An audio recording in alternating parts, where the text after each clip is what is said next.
जय हिंद दोस्तों, कैसे हैं आप लोग? बताइए। All okay? बताओ। बढ़िया हो? मजे में हो? बताओ जल्दी से। मजे में हो? मजे में नहीं है फिर भी कहना पड़ता है। कहना तो पड़ेगा मेरे भाई, क्या करोगे? लाइफ ही ऐसी है? मजे में आएंगे, नौकरी लगने के बाद आएंगे। आयुष चौहान और बाकी सभी बच्चे, जितने बच्चे हैं जो शेरशाह बैच के स्टूडेंट हैं, ठीक है, उनके लिए सभी का एक इम्पॉर्टेंट अनाउंसमेंट है। शेरशाह बैच वाले बच्चों के लिए, ठीक है, आप उनको सूचित कर देंगे। जो बाकी आपके दोस्त हैं जो शेरशाह बैच में एनरोल हैं, उनके लिए अनाउंसमेंट ये है कि आप लोगों का कल से अरिथमेटिक स्टार्ट हो जाएगा और एकदम पहला टॉपिक स्टार्ट करेंगे। समझ में आ गया बात? और पहला टॉपिक क्या स्टार्ट होगा? तो बिल्कुल परसेंटेज से स्टार्ट होगा भाई, ठीक है।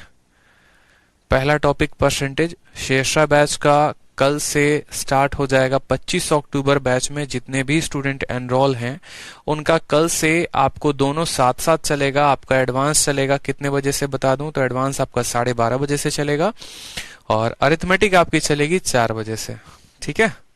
खुश हो अब? चलो, बहुत अच्छी बात है। आ जाओ, एग्जाम्पल नंबर 5 देखो जरा। एग्जाम्पल नंबर 5 में क्या कहा है?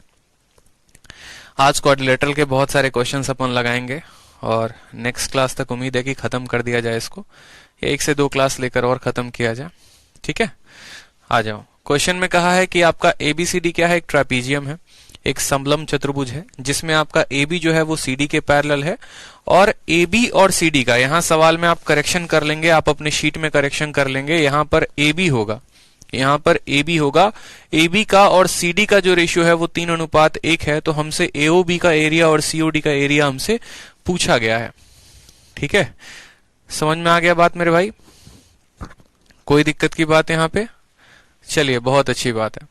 तो यहाँ पर इनके साइड का जो रेशियो है वो कितना है? 3:1 है। अगर इनके साइड का अनुपात 3:1 है तो यहाँ पर हमसे एओबी और सीओडी का एरिया पूछा गया है। अब देखो, यहाँ पर ज्यादा कुछ बात करने की जरूरत है नहीं। यहाँ पे अगर आप इन दो ट्रायंगल की बात करोगे तो इन दो ट्रायंगल में, इन दोनों ट्रायंगल में, दोनों त्रिभुज में हमारा ये वाला एंगल इस वाले एंगल के बराबर, ये वाला एंगल इस वाले एंगल के बराबर, और ये दोनों आपस में बराबर। तो दोनों क्या हो जाएंगे?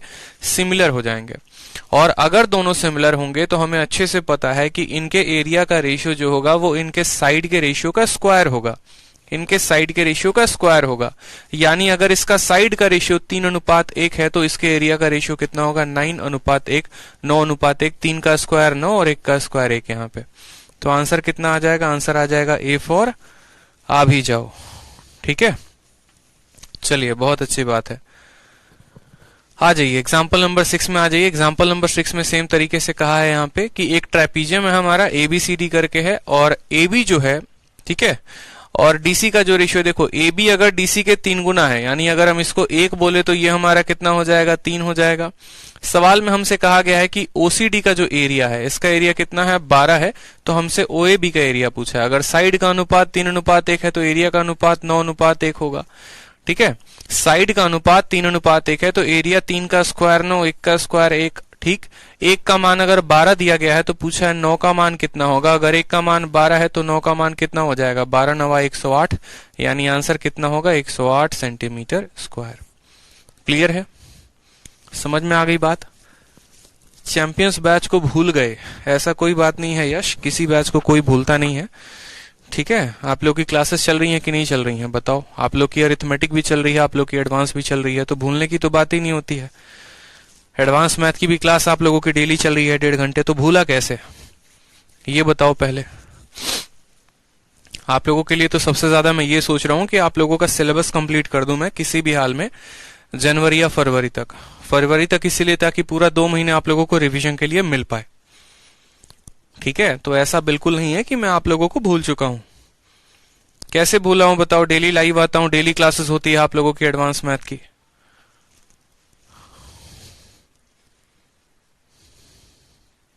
आ जाओ एग्जाम्पल नंबर 7 देखो। एग्जाम्पल नंबर 7 में कहा है ABCD एक आइसोस्केलेस ट्रापीजियम है जिसमें AB और CD बराबर हैं। AD जो है वो BC के पैरेलल है। AD का मान 5 है, BC का मान 9 है। ट्रापीजियम का एरिया 35 है, तो हमसे बोला गया है बताओ CD का जो लंबाई होगा वो CD की लंबाई कितनी होगी। ठीक है, समझ में आ गया बात यहाँ पे। तो यहां पर हमसे पूछा गया है तो कोई दिक्कत की बात नहीं है। ABCD क्या है मेरे भाई, तो ABCD एक आइसोस्केलेस ट्रापीजियम है। तो हम यहां पर एक आइसोस्केलेस ट्रापीजियम बनाते हैं। ठीक है, हम यहां पर क्या बनाते हैं, तो ABCD एक आइसोस्केलेस ट्रापीजियम बनाते हैं अपन। आइसोस्केलेस ट्रापीजियम हो गया जिसमें हमने कहा है कि AB जो है वो हमारे CD के बराबर है। अब देखो यहां पर, ठीक है, AB CD के बराबर है और AD हमारे BC के पैरेलल है। तो हमें क्या करना है, यहां पर इनका नाम बदल देना है। हमें यहां पर क्या करना है, नाम बदल देना है, इस बात को ध्यान रखो। तो हम कहेंगे ये हमारा A हो गया, B हो गया, C हो गया, D हो गया। जहां पर AD हमारे BC के समानांतर है। AD का मान सवाल में हमें 5 दे रखा है, BC का मान हमें 9 दे रखा है और कहा है ये जो दोनों नॉन पैरेलल साइड है ये क्या है, ये दोनों के दोनों बराबर हैं। साथ में हमसे ये भी कहा गया है कि पूरे ट्रापीजियम का एरिया अगर 35 है तो आपको ये CD का मान बताना है कि CD का मान कितना होगा। ऐसे सवाल आपके पेपर में आते हैं। ठीक है, ऐसे सवाल आपके पेपर में आते हैं, इस बात का ध्यान रखो। और अगर आपके ऐसे सवाल पेपर में आते हैं तो आपको इसको कैसे करना है वो भी देखो। आपको कुछ नहीं करना, सिंपल यहां से क्या करना है, यहां पर आपको एक परपेंडिकुलर यहां से यहां तक डालना है। ठीक, आपने यहां परपेंडिकुलर डाल दिया, कोई समस्या यहां पे, फिर दूसरा परपेंडिकुलर आप यहां डालो, परपेंडिकुलर डालो। ठीक है, परपेंडिकुलर डालोगे तो क्या होगा, आपका A और मानो ये x हो गया पॉइंट, ये y हो गया, तो A x y और d क्या हो गया मेरे भाई, तो AX YD हमारा एक स्क्वायर हो गया। ठीक है, हमारा क्या हो गया, एक वर्ग हो गया यहाँ पर। और अगर हमारा ये मान 5 है तो यहां से लेकर यहां तक की वैल्यू कितनी हो जाएगी, 5 हो जाएगी। पूरे की लंबाई कितनी है, पूरे की लंबाई हमारी 9 है। तो अगर यहां से लेकर यहां तक 5 है, तो जैसे कि आप लोगों को एक छोटी सी बात हम बता दें, अगर मानिए कि हम यहां पर एक आइसोस्केलेस ट्रापीजियम बनाते हैं। ठीक है, हम यहां पर एक आइसोस्केलेस ट्रापीजियम बनाते हैं और इस ट्रेपीजियम में क्या करते हैं, यहाँ पर अगर यहाँ से हम दो साइडें खींचते हैं तो आपको अच्छे से ये बात मैंने बताया था, बहुत अच्छे तरीके से ये बात हमने समझाया था आपको कि अगर ये ट्रेपीजियम का मान ABCD है, देखो अगर ये ट्रेपीजियम जो है ABCD है और यहां से लेकर एक परपेंडिकुलर यहां पे डाला, यहां से एक परपेंडिकुलर यहां पे डाला, XY हो गया। ठीक है, तो इस बात का हमें ध्यान रखना है कि देखो ये दोनों भुजाएं क्या होती हैं, बराबर होती हैं। दो पैरेलल लाइन के बीच का जो परपेंडिकुलर होता है वो क्या होता है, बराबर होता है। तो जब इसका हाइपोटेनस, अब इन ट्रायंगल पे आ जाओ, ट्रायंगल AXD में और ट्रायंगल AYC में, जब इनके हाइपोटेनस बराबर, जब इनके परपेंडिकुलर बराबर, तो इसका जो ये बेस होगा ये इसके बेस के बराबर होगा या नहीं होगा, बोलो। तो आप बोलोगे हाँ सर होगा। तो परपेंडिकुलर भी बराबर है, हाइपोटेनस भी बराबर है, तो इन दोनों का बेस जो होगा वो क्या होगा, बराबर होगा। ठीक है, यानी ये दोनों वैल्यूज क्या होंगी, बराबर होंगी। साथ में दो पैरेलल लाइन ये भी बन जाएंगे और दो पैरेलल लाइन के बीच की दूरी कभी नहीं बदलती है, इसलिए AB और XY भी होंगे वो क्या होंगे, बराबर होंगे। तो हमने कहा अगर ये 5 है तो यहां से लेकर यहां तक 5 होगा। पूरी लंबाई 9 है और ये 5 है, मतलब बाकी दोनों का जोड़ 4 होगा। 4 में ये 2 होगा और ये कितना होगा, 2 हो जाएगा। समझ में आ गया बात मेरे। ठीक है, कितना हो जाएगा यहाँ पे, तो 2 और 2 हो जाएगा। उसके बाद हमसे कहा गया बताइए आपको CD का साइड। अब ये CD साइड बताने के लिए मेरे भाई आपको क्या करना पड़ेगा, तो आपको ये वाला लेंथ पता होगा तभी तो परपेंडिकुलर और बेस का स्क्वायर बराबर हाइपोटेनस का स्क्वायर निकालोगे। लेकिन आपको ये जो dy वैल्यू है, ये dy आप कैसे निकालोगे, तो सवाल में आपको दिया गया है एरिया। एरिया किसका, ट्रेपीजियम का। और ट्रेपीजियम का एरिया क्या होता है, तो आप बोलेंगे सर एरिया बराबर, ठीक है, half of sum of parallel side. Sum of parallel side, parallel side का सम कितना है, तो half of sum of parallel side और इनटू यहां पर डिस्टेंस बिटवीन देम। वही डिस्टेंस क्या हो जाएगा, तो वही डिस्टेंस इनकी हाइट हो जाएगी। ठीक है, ये क्या है, हमारी हाइट ही तो है, dy हमारी हाइट ही तो है। एरिया का मान कितना दे रखा है, तो बोलेंगे सर एरिया का मान हमारा 35 दे रखा है। ठीक, तो हम कहेंगे यहां पर 35 हो गया। 9 और 5 14, 14 का आधा कितना हो गया, 7 हो गया, 7 इंटू h। तो हाइट हमारी कितनी आ गई मेरे भाई, तो हाइट हमारी 5 आ गई। हाइट हमारी कितनी आ गई, देखो एरिया का इस्तेमाल करके हमने हाइट कितना निकाल लिया, तो 5 निकाल लिया। समझ में आ गया बात। यहाँ पर 35 बराबर इतना, तो हाइट की वैल्यू 5 आ गई। अब यहाँ पर देखेंगे तो आपके लिए कितना सवाल आसान हो गया, बताइए। हाइट की वैल्यू हमारी 5 है, बेस हमारा 2 है, तो क्या हम DC का वैल्यू नहीं निकाल सकते हैं, तो बोलेंगे हाँ सर। तो DC का वैल्यू बराबर, इसमें क्या लगाओ, पाइथागोरस। परपेंडिकुलर और बेस का स्क्वायर का रूट, यानी 5 का स्क्वायर हो जाएगा 25, 2 का स्क्वायर हो जाएगा 4, यानी आंसर हो जाएगा √29। तो अगर हमारा CD √29 होगा तो हमारा AB भी √29 होगा। तो ऐसे सवाल हमेशा आपके पेपर में पूछे जाते हैं, जहां पर आपके दोनों पैरेलल साइड का जो है लेंथ दे देगा और एरिया दे देगा। तो एरिया से क्या निकाल लोगे? हाइट निकाल लोगे। एक पैरेलल साइड के बराबर दूसरा वाला ये जो परपेंडिकुलर का लेंथ हो गया वो हो गया। बाकी बचे लेंथ को दोनों को बराबर बराबर भागों में बांट देना है। परपेंडिकुलर दिया है, बेस दिया है, तो हाइपोटेनस क्या करोगे? निकाल लोगे। बहुत अच्छे सोनिया, हमेशा बहुत अच्छे भाई साहब। ठीक है, सभी के आंसर आ रहे हैं √29। ठीक है, चलिए आ जाइए क्वेश्चन नंबर एग्जाम्पल नंबर 8 में। देखिए ऐसा ही एक एग्जाम्पल, हैप्पी कुमारी, बहुत शानदार। ठीक है, एग्जाम्पल नंबर 8 में आ जाइए। कहा गया एक ट्रापीजियम में दोनों पैरेलल साइड है। ठीक है, the two non parallel side are equal in length. जो पैरेलल नहीं है उनकी लेंथ बराबर है, उनकी लंबाई 5-5 सेंटीमीटर दी गई है और कहा गया है जो पैरेलल साइड है वो 3 सेंटीमीटर के दूरी पर है। उसके बाद कहा गया है यदि स्मॉलर साइड ऑफ पैरेलल, जो उसमें सबसे छोटा वाला होगा उसकी लंबाई 2 होगी, तो डायगोनल की जो लंबाई पूछी गई है वो पूछी गई है ट्रापीजियम में। तो ये भी एक अच्छा क्वेश्चन है। ठीक है, ये भी एक बढ़िया सवाल है। इस सवाल पे भी जो है देखो, आप लोगों को हर क्लास में मुझे आके ये बात नहीं कहना पड़े, ठीक है, कि एक ही कमेंट को 50 बार मत चिपकाया करो यार, बड़ी इरिटेशन होती है। मैं कसम से बताऊं ना, ऐसे लोगों से मुझे बड़ी नफरत है जो एक ही कमेंट को आते हैं 50 बार चिपकाते हैं और अपने आप को हीरो साबित करते हैं। महा गधे इंसान हो और कुछ नहीं हो। Kushal Chaurasia CI seat CI seat CI seat 50 बार लिख रहे हैं, जैसे मैं अंधा हूं, मैं देख ही नहीं रहा। आयुष चौहान है आके एक ही बात को, सर PDF प्रिंटिंग कॉस्ट ज्यादा है, बुक लॉन्च कर दो, बुक लॉन्च कर दो। पढ़ लो ना यार, मैं कितनी बार कहता हूं, पढ़ाने आता हूं, पढ़ लो। जो भी समस्या है, जो भी परेशानी है, इंक्वायरी नंबर दिया है, उनसे बात करो। वो मुझ तक आपकी खबर पहुंचा देते हैं। आपकी जो भी समस्या होती है वो मुझे पहुंचा देते हैं। सेंस नहीं है बिल्कुल। एक ही कमेंट को जाके 50 बार समझोगे। जाओ, यूट्यूब समझ रखा है एप्लीकेशन को भी आके, कि यूट्यूब पे जैसे करते हैं वैसे ही आके यहां पे भी करेंगे। मुझे तो लगता ही नहीं है कि अगर कोई स्टूडेंट अगर एक ही कमेंट को 50 बार कर रहा है तो बेचारा पढ़ क्या रहा है। वो पढ़ने तो आया ही नहीं है, टीचर को परेशान करने आया है। कहां पढ़ रहे हो आके मेरे भाई? ध्यान है ही नहीं क्वेश्चन पे, फोकस है ही नहीं, पूछा क्या है पेपर में। 50 बार कहता हूं, जो चीजें नहीं है उसके लिए ज्यादा मरते हो और जो हो रही हैं उसके लिए मरना है ही नहीं।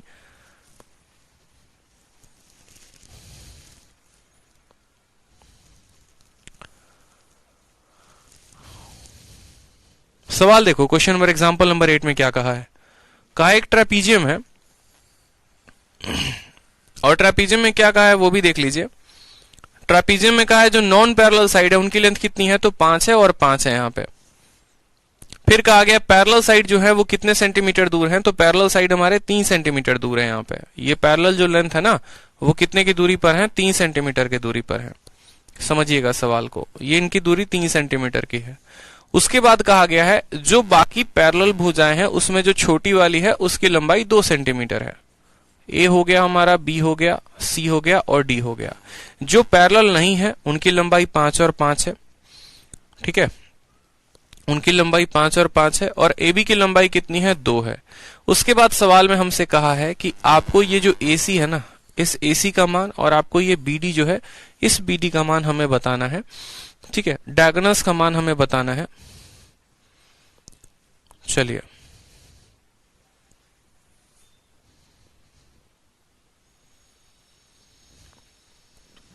समझ में आ गया बात यहां पे। अब जरा गौर से देखो यहां पे। ठीक है, अब जरा गौर से देखो यहाँ पे, तो ये जो वैल्यू आएगी आपकी, ठीक है, यहाँ पर ये दोनों के दोनों क्या है, तो परपेंडिकुलर है। अब अगर आपके परपेंडिकुलर हैं तो कितने आसानी से आप इस सवाल को बना लोगे, जरा वो भी देखो। आप बोलोगे सर ये 5 है और ये 3 है, तो अगर मानो ये पॉइंट X हो गया और ये पॉइंट Y हो गया, अगर ये पॉइंट X हो गया, अगर ये पॉइंट Y हो गया, तो 5 और 3 का ट्रिपलेट बनेगा तो 4 आ जाएगा। 5 और 3 का ट्रिपलेट बनेगा तो कितना आ जाएगा मेरे भाई, 4 आ जाएगा। अगर A से लेकर B तक की दूरी 2 है तो X से लेकर Y तक की दूरी कितनी हो जाएगी, 2 हो जाएगी। अब सवाल में हमसे यहाँ पर AC का मान पूछा गया है, ये जो AC है, ठीक है, हमसे इसका मान पूछा गया। अब AC का मान आप कैसे बताएंगे, बताइए। AC का मान आप कैसे बताएंगे, आपको अच्छे से पता है यहाँ पे, ठीक है। डायगोनल का हमसे सम पूछा गया है, डायगोनल के सम के साथ कोई रिलेशन आपका बनता है, बताओ। ठीक है, डायगोनल के सम के साथ कोई रिलेशन बनता है, बताइए। ठीक, 4 4 8 2 10। आपका डीसी का साइड 10 है, आपका जो है बीसी का साइड कितना है 5 है। आपको बीडी का मान बताना है। बीडी का मान आप कैसे बताएंगे? देखो कोई परेशानी की बात नहीं है, आप जरा इस पे फोकस करो, जो बात हम कह रहे हैं ये वाला फोकस करो। यहाँ पे ये ट्रायंगल पे फोकस करो। किस ट्रायंगल में? ट्रायंगल बीडीवाई में, ट्रायंगल बीडीवाई में। अब ट्रायंगल बीडीवाई में फोकस करेंगे तो यहाँ पर कितने का कोण बन रहा है? 90 का कोण बन रहा है। तो क्या बीडीवाई में हम ऐसा कह सकते हैं कि बीवाई का स्क्वायर और डीवाई का स्क्वायर बराबर होगा बीडी के स्क्वायर के? कहा जा सकता है कि बीडी का स्क्वायर बराबर होगा बीवाई का स्क्वायर जमा डीवाई के स्क्वायर के। बताओ कह सकते हैं कि नहीं कह सकते हैं? तो बोलोगे हाँ सर। तो जो बीडी का स्क्वायर आ जाएगा वो कितना आ जाएगा? बी से लेकर वाई तक, यानी 3 का स्क्वायर कितना होगा? 9 होगा। डी से लेकर वाई तक 4 2 6, 6 का स्क्वायर कितना होगा? 36 हो जाएगा। 36 और 9 कितना हो गया? 45। तो बीडी का मान कितना आ जाएगा मेरे भाई? 45। 45 को कैसे लिखा जा सकता है? 3 3 9 5 45, यानी 3√5 भी कहा जा सकता है। अगर हमारे एक डायगोनल का मान 3√5 है तो हमारे दोनों डायगोनल का मान, यानी हम यहाँ पर कहें तो हमारे AC प्लस BD का जो मान होगा वो कितना होगा? 3√5 का दोगुना यानी 6√5 होगा। Option number B for Baahubali जो होगा वो करेक्ट आंसर होगा। क्योंकि अगर इसके दोनों नॉन पैरेलल साइड इक्वल हैं तो इसके दोनों डायगोनल भी इक्वल होंगे। ये हमने प्रॉपर्टी में अच्छे तरीके से पढ़ा था। ठीक है, ये हमने प्रॉपर्टी में अच्छे तरीके से पढ़ा था कि अगर इनके नॉन पैरेलल साइड बराबर होते हैं तो इनके जो डायगोनल होंगे वो भी क्या होंगे? बराबर होंगे। कोई एक डायगोनल का मान निकालिए, उसका दोगुना कर दीजिए, वहीं आपका आंसर होगा। ठीक है, वहीं आपका आंसर होगा। समझ में आ गया बात? चलो बहुत अच्छी बात है। नेक्स्ट देखो यहाँ पे एग्जाम्पल 8 देख लिया। एग्जाम्पल 9 देखो। एग्जाम्पल 9 में क्या कहा है? एग्जाम्पल 9 में कहा है आपसे ट्रेपीजियम एबीसीडी का एरिया निकालने को कहा गया है। दोनों पैरेलल साइड का दूरी दे दिया गया, दोनों पैरेलल साइड की लंबाई दे दी गई है और आपका यहाँ डिस्टेंस दे दिया गया है। तो इसमें तो मुझे नहीं लगता फोटो बनाने की जरूरत है। ठीक है, ए बी एक पैरेलल साइड है, सी डी दूसरा पैरेलल साइड है, दोनों पैरेलल साइड की लंबाई दे दी गई है। तो हमारा फॉर्मूला सीधा कितना लगेगा? Half into sum of parallel side. 12 और 8 का सम कितना हो जाएगा? 20 हो जाएगा। इंटू डिस्टेंस बिटवीन देम, उनके बीच की दूरी 5 हो जाएगी। तो एरिया हमारा कितना आएगा? 50 आएगा। Option number D for Devasena. ठीक है, चलो आ जाओ। नेक्स्ट हम पढ़ने वाले हैं वो है हमारा काइट। काइट के बारे में बहुत अच्छी अच्छी प्रॉपर्टी हम जानने वाले हैं। काइट से अच्छे अच्छे सवाल भी पूछे जाते हैं, वो भी हम देख लेंगे। प्यारे प्यारे सवाल होते हैं, प्री में पूछे जाते हैं। तो सबसे पहले काइट क्या है? पतंग क्या है? तो एक ऐसा क्वाड्रिलेटरल, ठीक है, जिसके दोनों पेयर ऑफ साइड जो होते हैं वो इक्वल होते हैं। इसको थोड़ा अच्छे तरीके से हम और समझते हैं। अगर आपको काइट बनाना है तो आपको क्या करना पड़ेगा? आपको दो अलग अलग आइसोस्केलेस ट्रायंगल लेने पड़ेंगे। ठीक है, समद्विबाहु त्रिभुज। काइट जो बनता है वो दो अलग अलग समद्विबाहु त्रिभुजों का इस्तेमाल करके बनता है। ठीक है, कैसे कैसे दो त्रिभुजों का, तो वो भी जरा देखो यहाँ पे फोटो में। मुझे लग रहा है आप लोग को अब क्लियर हो जाएगा। ठीक है, देखते चलिए। आपको यहां पर थोड़ा सा कुछ दिख रहा है आपको काइट का फॉर्मेशन। मतलब एक हमने ऐसा ट्रायंगल बनाया एबीसी नाम का। उस एबीसी में क्या कहा? हमने कहा ये दोनों भुजाएं बराबर हैं। दूसरा ट्रायंगल हमने बनाया बीसीडी का, जिसमें हमारी ये दोनों भुजाएं बराबर हो गई। और जब इन दोनों ट्रायंगल को एक तरीके से आप यूं समझ लो मिला दिया आपस में, तो ये क्या बन जाता है? जब इन दोनों ट्रायंगल को मेरे भाई हम आपस में मिला देते हैं तो ये हमारा बन जाता है काइट। मेरी बात को समझे या नहीं समझे आप? जब इन दोनों ट्रायंगल को हम मिला देते हैं तो ये क्या बन जाता है? जब इन दोनों ट्रायंगल को आप मिला देंगे तो ये आपका बन जाएगा, ये काइट है। फिर आप बोलो लो सर पतंग बना दिया हमने। क्या बना दिया आपने? यहाँ पे पतंग बना दिया। अब जरा गौर से करोगे तो ये पतंग जो है, ठीक है, जो भी आपने यहाँ पर पतंग बनाया है, यहाँ पर बीसी, ठीक है, इस बीसी को देखो ज्वाइन करो। एक ट्रायंगल आपका एबीसी था और दूसरा ट्रायंगल आपका बीसीडी था। ठीक, अब उन दोनों ट्रायंगल के बीच में कहानी क्या होती है जरा समझेंगे। अगर ये दोनों भुजाएं बराबर थी तो इनका थीटा और इसका थीटा बराबर था। अगर ये दोनों भुजाएं आइसोस्केलेस हमने ली है, जो कि काइट का प्रॉपर्टी है, तो ये दोनों फाई बराबर है। बराबर है कि नहीं? यानी ये दोनों थीटा बराबर, ये दोनों फाई बराबर। तो क्या ये पूरा का पूरा थीटा प्लस फाई और ये पूरा का पूरा थीटा प्लस फाई ये आपस में बराबर होंगे? तो आप बोलोगे हाँ सर बराबर होंगे। ये दोनों कोण आपस में बराबर होते हैं। तो पहली प्रॉपर्टी हमने काइट में ये जाना, काइट में हमने ये जाना कि जो आमने सामने के कोण होते हैं ना, ये जो आमने सामने के कोण होते हैं, इनको मिटा देता हूं मैं। ये जो आमने सामने के कोण होते हैं यानी एंगल बी और एंगल सी जो होंगे यहाँ पे, ये क्या होंगे? तो एंगल बी और एंगल सी यहाँ पे बराबर होते हैं। ठीक, काइट के ये दोनों साइड बराबर, काइट के नीचे वाले साइड बराबर, और ये दोनों होते हैं बराबर, क्योंकि काइट बनता है ऐसे ही है, एक ऐसे क्वाड्रिलेटरल से जिसके एडजेसेंट साइड हमेशा क्या होते हैं, बराबर होते हैं। ठीक है, उसके बाद क्या होता है कि जैसे काइट में हम यहाँ पर एक यहाँ से लंब डालते हैं, या ऐसे कह लो कि इन दोनों साइडों को मिलाते हैं, एडी को मिलाते हैं। अब जब आपने एडी को मिलाया है तो आपको क्या क्या बातें समझने की आवश्यकता है। ठीक है, आपको क्या क्या बातें समझने की आवश्यकता है, जरा वो देखिए। आप ट्रायंगल देखो ए बी डी में और ए सी डी में। आप किस किस ट्रायंगल में देखो तो आप बोलोगे sir triangle A B D में देखते हैं हम, और ट्रायंगल ए सी डी में देखते हैं। ठीक, इन दोनों ट्रायंगल में एक भुजा दूसरे भुजा के बराबर, ये वाली भुजा इस वाले भुजा के बराबर हो गई, और एक कोण यहाँ पे एक कोण के बराबर हो गया। तो क्या यहाँ पर साइड एंगल साइड से ये ट्रायंगल कॉन्ग्रुएंट नहीं हो गया। ठीक है, आस सास 555 तीन आपको बताए थे, आस सास 555 सिमिलैरिटी के लिए, और कॉन्ग्रुएंसी के लिए कहा था कोई भी दो साइड हो और एक एंगल हो तो ये क्या हो जाएंगे, ठीक है, कॉन्ग्रुएंट हो जाएंगे, समरूप सर्वांगसम हो जाएंगे। अगर सर्वांगसम हो जाएंगे तो यहाँ पर जो तीसरी वाली भुजा है ये दोनों के लिए बराबर होगी। अगर नहीं भी हो सकती है तो छोड़ो, एक काम करो, देखो यहाँ पे एक साइड दूसरे के बराबर, ये वाला साइड इसके बराबर, तीसरा वाला साइड तीसरे के बराबर, एक कोण भी बराबर, तो क्या ये दोनों कॉन्ग्रुएंट होंगे, तो दोनों का एरिया बराबर होगा। बताओ यहाँ पे मेरे कहने का मतलब है ये वाली साइड इसके बराबर, ये वाली साइड इसके बराबर, बीच वाला दोनों में कॉमन है, इसके अलावा एक एक एंगल भी दोनों के पास है, तो दोनों के दोनों सर्वांगसम, सर्वांगसम तो दोनों का क्षेत्रफल क्या होगा, बराबर होगा। यानी हम यहाँ पर कह सकते हैं कि जो ये एडी वाली रेखा है ये पतंग को दो बराबर बराबर क्षेत्रफलों में बांटती है, ये पतंग को दो बराबर क्षेत्रफल में बांटती है। पहली पॉइंट हमने जानी यहां से कि ये पतंग को दो बराबर बराबर क्षेत्रफल में बांटेगी। क्लियर है ये बात आपको अच्छे तरीके से। अब दूसरा पॉइंट समझिए, अगर आप यहां से बी को लेकर सी को जोड़ देते हैं आपस में, अगर आप यहां से बी को लेकर सी तक को आपस में जोड़ देते हैं, ठीक, तो ऐसा नहीं है कि इसका इसका एरिया बराबर हो जाएगा। नहीं मेरे भाई, ऐसा नहीं होगा, बिल्कुल भी नहीं होगा। हाँ, अगर आप यहां पर बी से लेकर सी तक जोड़ देते हो तो आपको पता है कि ये वाला क्या होगा, देखो ये वाला कोण इसके बराबर होता है, ये वाला इसके बराबर, और जरूरी नहीं है कि ये आपस में एंगल बाइसेक्टर होंगे। ऐसा मत कर देना कि एंगल बाइसेक्टर लिख देना। जब इसको जोड़ोगे यहाँ पे तो आप ये कह सकते हो कि सर ये वाली जो लेंथ है वो लेंथ इसके बराबर होगी। ठीक है, ये पॉइंट आपके लिए बड़ा महत्वपूर्ण है, क्योंकि यहां अगर पॉइंट डी में काटता है, पॉइंट डी में काटता है, तो जैसा कि मैंने कहा इन दोनों का एरिया बराबर है। जब इन दोनों का एरिया बराबर है और एडी इनका बेस है, ठीक है, तो एरिया बराबर क्या होता है, half into base into height होता है। ये जब यहाँ पे काटेगा तो 90 पे काटेगा, यानी इसका जो बीडी जो इसका हाइट होगा और इसका जो हाइट होगा सीडी, ये दोनों के दोनों हाइट क्या होंगे, बराबर होंगे। तो इस अकेले चित्र में सारी बातों को कहा गया है कि ये वाली साइड इसके बराबर होती है, यहाँ पर दूसरी साइड दूसरे के बराबर, तीसरी साइड तीसरे के बराबर, और जहां पर हमारे डायगोनल काटते हैं, आप ऐसे भी कह सकते हो उसके डायगोनल विकर्ण जहां पर काटेंगे वो कितने पर काटेंगे, 90 पे। ये सभी प्रॉपर्टी जो होती है मेरे भाई किसकी होती है, काइट की होती है। ठीक है, ये सभी प्रॉपर्टी किसकी होती है, काइट की, यानी पतंग की प्रॉपर्टी होती है। सवाल कैसे पूछा जाता है ये देखो, अलग अलग तरीके से आपसे सवाल पूछा जाएगा। सवाल में आपको ऐसा दे दिया जाएगा, जरा देखो सवाल में, ठीक है, सवाल में आपको मैं कैसे सवाल दूं, ठीक,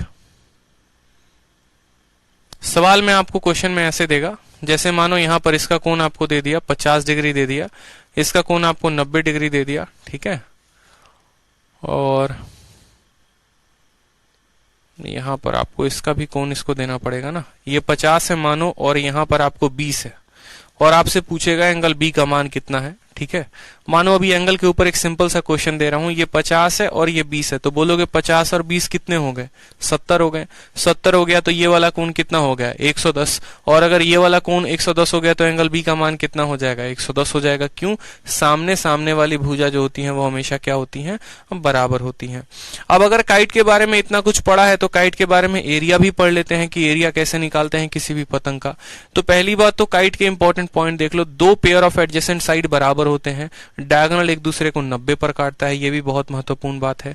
जो लॉन्गर डायगोनल होता है छोटे वाले को बाइसेक्ट करता है, लॉन्गर डायगोनल छोटा वाला हमेशा दो बराबर भागों में बढ़ता है, और एरिया निकालने का ये फॉर्मूला होता है half into product of diagonal. इस बात को हमेशा ध्यान रखें। जैसे आपको क्वेश्चन भी दिया गया था कि एक पतंग है आपके, ठीक है, आपका क्वेश्चन भी आया था आपके पेपर में कि आपका एक ऐसा पतंग बना हुआ है, ठीक है, पतंग की जो सबसे बड़ी वाली डायगोनल है इसका मान आपका 10 है, और जो सबसे छोटी वाली डायगोनल है इसका मान आपका 5 है। आपको कुछ नहीं करना है, आपको इस पतंग का क्षेत्रफल बताना है, काइट का एरिया बताना है। ठीक है, कि इसका एरिया कितना होगा, इसका एरिया कितना होगा। तो आप बोलेंगे सर यहाँ पर एरिया निकालने का सीधा फॉर्मूला होता है half into product of diagonal. पहली वाली डायगोनल की लंबाई 10 है, दूसरी वाली की 5 है, दोनों को गुना करके काटेंगे तो बोलेंगे सर 25 सेंटीमीटर स्क्वायर क्या होगा, 25 सेंटीमीटर स्क्वायर हमारा इस काइट का, इस पतंग का क्षेत्रफल हो जाएगा। ठीक है, 25 सेंटीमीटर क्या हो जाएगा, इस पतंग का हमारा क्षेत्रफल हो जाएगा। ध्यान रहेगा इस बात को। ठीक है, चलिए अब दूसरा जो है, जैसे हमने पूरा का पूरा क्वाड्रिलेटरल के बारे में पढ़ लिया, क्वाड्रिलेटरल के अलग अलग टाइप पढ़ लिए, लेकिन एक बड़ा प्यारा टाइप आपको, एक लॉजिकल क्वेश्चन भी आपके पेपर में आता है। ठीक है, आपका क्वाड्रिलेटरल के ही ऊपर जो किसी भी तरह के क्वाड्रिलेटरल में संबंधित नहीं है, मतलब ना ही वो रेक्टेंगल है, ना ही वो आपका स्क्वायर है, ना ही वो आपका ट्रेपीजियम है, ठीक है, ना ही वो आपका काइट है, और इस तरीके से एक प्यारा सा क्वेश्चन आपके पेपर में पूछ लिया जाता है। वो मैं क्वेश्चन दिखा रहा हूं आपको, जैसे ये वाला क्वेश्चन हो गया। ऐसा क्वेश्चन आपका एग्जामिनर पक्का देगा और बोलेगा बताओ what is the area of the given quadrilateral ABCD. ABCD जो आपका यहाँ पर दे रखा है उसका एरिया कितना है, मुझे ये बताइए। ठीक है, और एबीसीडी का एरिया देते वक्त आपको ये 3 साइडें हो सकता है बराबर दे दे, या हो सकता है यहाँ पर 2 साइडें बराबर दे दे, लेकिन एक जरूर बोलेगा कि यहाँ पर इनके बीच में जो कोण है वो कितना है, 90 है। देखो, एक आपका क्वाड्रिलेटरल है, ट्रेपीजियम है, स्क्वायर है, कुछ भी जिक्र नहीं है, बस यहाँ चारों साइड का मान दे देगा और किसी भी 2 साइड के बीच का कोण 90 दे देगा और इसका क्षेत्रफल पूछता है। ये 3 बार 4 बार आपके पेपर में सवाल आ चुका है। तो क्षेत्रफल निकालने के लिए क्या करेंगे, ए से लेकर सी तक जोड़ेंगे यहाँ पे। ठीक है, ए से लेकर सी तक क्या करेंगे मेरे भाई, जोड़ेंगे। अब ए से लेकर सी तक जोड़ रहे हो तो उससे फायदा क्या होगा, उससे फायदा ये होगा कि ये 2 अलग अलग ट्रायंगल में बट जाएगा। पहला वाला जो ट्रायंगल होगा वो राइट एंगल ट्रायंगल होगा। राइट एंगल ट्रायंगल का मतलब क्या, जिसमें कोण 90 के होते हैं। ठीक है, और दूसरा वाला हो जाएगा आइसोस्केलेस ट्रायंगल, यानी समद्विबाहु त्रिभुज में जिनकी 2 भुजाएं बराबर होती हैं। फिर हमें इन दोनों का अलग अलग तरीके से एरिया निकालना पड़ता है, और एरिया निकालने के बाद तब दोनों को जोड़ देंगे तो पूरा का पूरा क्वाड्रिलेटरल का एरिया आता है। ठीक है, जितने सवाल पूछे गए हैं सभी हम आपको दिखाएंगे। तो आप बोलोगे सर ये 8 है और ये 6 है, तो ये कितना हो जाएगा, 10 हो जाएगा। तो यहाँ पर एबीसी का जो एरिया आएगा half into base into height, यानी 8 छक 48, 48 का आधा कितना हो जाएगा, तो 24 सेंटीमीटर स्क्वायर हमारा, ठीक है, एबीसी का एरिया आ जाएगा। एबीसी का एरिया कितना आ जाएगा, तो 24 सेंटीमीटर स्क्वायर आ जाएगा। ठीक है, 8 छक 48 का आधा। अब बात करते हैं यहाँ पर एडीसी का एरिया। एडीसी में देखो ये 6 है और ये 6 है और ये 10 है। एरिया निकालने का फॉर्मूला बताया था, अगर याद होगा तो आइसोस्केलेस में, समद्विबाहु में। भूल गए होगे तो वो अलग बात है। क्या बताया था, b/4, 4a square minus b square. कुछ याद है या भूल गए, 4a square minus b square. b कौन सा होता है, जो बराबर नहीं होता। b का मान यहाँ कितना है, 10 है, तो 10/4 लिखेंगे। ठीक है, 4 इंटू ए कौन सा वैल्यू होता है, जो बराबर होता है, यानी ए का स्क्वायर कितना हो जाएगा, तो 36 हो जाएगा। बी का मान कितना हो जाएगा, तो 10 हो जाएगा। ठीक है, 36 का 4 गुना कितना हो गया, 72, 72 का 2 गुना मतलब यहाँ पर 144। 144 में से आप 100 घटा दो, 144 देखो, 36 दूनी 72, 72 दूनी 144। ठीक है, तो 144 में से आप कितना घटा दो, 144 में से आप जो है यहाँ पे 100 घटा दो। ठीक है, तो आपका आ जाएगा 44। 44 का रूट 2 इंटू 11, कोई फायदा है नहीं। ठीक है, तो यहां पर बोलोगे सर 10/4 इंटू 44 का रूट कितना आएगा, तो 2√11 आएगा। 2 से आप 2 बार में काटेंगे, 2 से आप 5 बार में काटेंगे, आपकी वैल्यू आ जाएगी 5√11। यानी 5√11 किसका क्षेत्रफल आ गया, तो एडीसी का क्षेत्रफल आ गया। 5√11 किसका क्षेत्रफल आ गया, तो एडीसी का आ गया। और यहाँ एबीसी का क्षेत्रफल कितना है, 24 है। तो अगर हम पूरे क्वाड्रिलेटरल की बात करें, यानी एबीसीडी के क्षेत्रफल की बात करें, तो बोलेंगे सर 24 जमा 5√11 जो होगा वो हमारा क्या होगा, करेक्ट आंसर होगा 24 + 5√11। ठीक है, आप यहाँ पर एरिया फॉर्मूला का इस्तेमाल ना करके हाइट डाल के भी कर सकते थे। हाइट डाल के कैसे करते, बहुतों को ये बात नहीं समझ में आई होगी। अगर तो आइसोस्केलेस ट्रायंगल में जब हाइट डालते हो तो सामने वाली भुजा को बराबर भागों में बांटता है। तो आप बोलोगे सर अगर ये मानो 10 है, देखो यहाँ पे अगर आप यहाँ पे हाइट डालते हो तो ऐसे भी कर सकते हो। ठीक है, कि अगर ये 10 था तो ये 5 और 5 में बढ़ जाता। अब ये 5 है और ये 6 है, तो 6 का स्क्वायर 36 और 5 का स्क्वायर 25। तो कितना आ जाएगा हाइट, यहाँ पे इसका हाइट आ जाएगा √11। हाइट कितना आ जाएगा, √11। अब यहाँ जो हाइट डालते हो वो 90 डालते हो, तो ऐसे भी एडीसी का एरिया निकालते हाफ इंटू बेस आपका कितना है 10 है, और आपकी हाइट कितनी है √11। यहां से जब काटते तो 5√11 आपका तब भी एरिया आ जाता। एरिया या तो फॉर्मूले का इस्तेमाल करके निकाल लो, और नहीं तो यहां से हाइट डालो जो बराबर बराबर भागों में बांटेगा, पाइथागोरस लगाओ और तब निकाल लो। तो 5√11 आपका ऐसे भी आ जाता। 5√11 आपका क्या हो जाता है एरिया, और दूसरे वाले का है 24, तो टोटल एरिया कितना हो जाता 24 जमा 5√11 करेक्ट आंसर होता।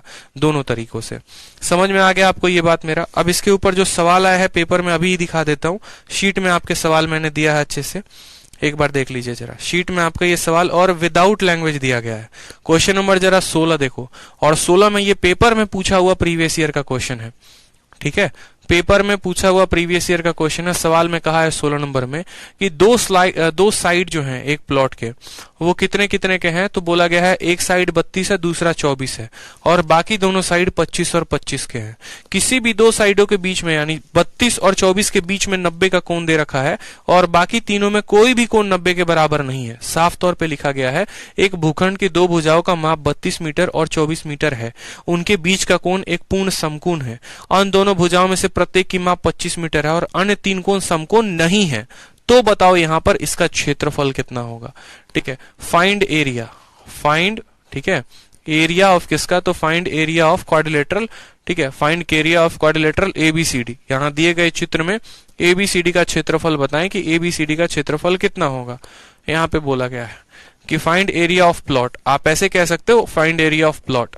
ठीक है, find area of plot, plot का एरिया बताओ कितना होगा, प्लॉट का क्षेत्रफल जो है वो कितना होगा, हमसे ये बोला गया। कोई दिक्कत की बात नहीं। सेम तरीके से यहां पर आप क्या डालेंगे, हाइपोटेनस को मिलाएंगे। हाइपोटेनस को क्या करोगे, मिलाओगे यहां पे। अब ये 24 और ये 32 है, देखो ये किस अनुपात में है, तो बोलोगे सर 3:4 में है।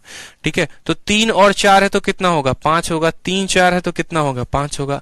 लेकिन यहाँ 3 का 8 गुना दे रखा है, 4 का 8 गुना दे रखा है, तो हमें भी 5 का कितना बताना है, 8 गुना। यानी यहाँ 5 ना कर 5 का 8 गुना कितना आएगा, 40 आएगा। इस तरीके से पाइथागोरस को हल करते हैं। ठीक है, ऐसा नहीं है यहाँ पर ये 3 है 4 है तो 5 लिख देंगे, नहीं, ये 3:4 में तो 3 4 का 5 के साथ ट्रिपलेट बनता है।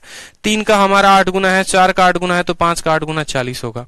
अब यहाँ पर तीनों साइडें आ गई हैं, तो हमें पता है इसका जो क्षेत्रफल होगा वो कितना होगा, half into 24 into 32, half into 24 into 32, half into base into height. 2 से काटोगे 12 बार में कटेगा आपका, 12 दूना 24 का 2। ठीक है, यहाँ पर देखो 12 दूना 24 का 4 हाथ में। ठीक है, 2 हो गया, 12 36 2 38, 384। 384 किसका आ गया, नीचे वाले का क्षेत्रफल आ गया। 384 किसका आ गया, तो नीचे वाले का क्षेत्रफल आ गया। समझ में आ गया बात, 384 आ गया नीचे वाले का। 32 दूनी 64, 4 6 हाथ में, 32 से कम 32 38। अब यहां से मानो मैंने हाइट डाली है, हाइट डाली है तो ये बराबर बराबर भागों में बांटेगा, यानी बोलोगे तो 20 और 20 में बांटने वाला है। ठीक है, अब ये 5 है और ये 4 है तो 3 आएगा। 5 का मान 25, 4 का मान 20, तो 3 का मान 15 आ जाएगा। 3 का मान कितना आ जाएगा मेरे भाई, 15 आ जाएगा। अब इस ट्रायंगल का जो हाइट है वो 15 है, तो इसका एरिया कितना होगा, तो बोलोगे सर इसका एरिया हाफ इंटू पूरा का पूरा बेस कितना है 40 है, और हाइट कितना है तो 15 है। यहाँ पर 2 से काटेंगे 20 बार में, तो 15 इंटू 200 कितना आ जाएगा, तो इसका एरिया बोलोगे सर इसका एरिया 300, इसका एरिया 300, इसका एरिया 384, तो टोटल एरिया कितना हो जाएगा 684 जो है वो करेक्ट आंसर है। Option number D for Devasena. समझ में आ गया बात, ठीक है, क्लियर है, बता दो। तो थोड़ा सा इसमें इस्तेमाल हम लोगों ने किसका किया, थोड़ा सा पाइथागोरस का इस्तेमाल किया हमने, और थोड़ा सा अपने कंसेप्ट को जाना। तो इस तरीके से जो लास्ट वाला क्वेश्चन था उसकी कैटेगरी कुछ ऐसी ही बनती है, जहां पर कुछ भी आपको नहीं दिया जाता है, बस 2 साइडें दी जाती हैं।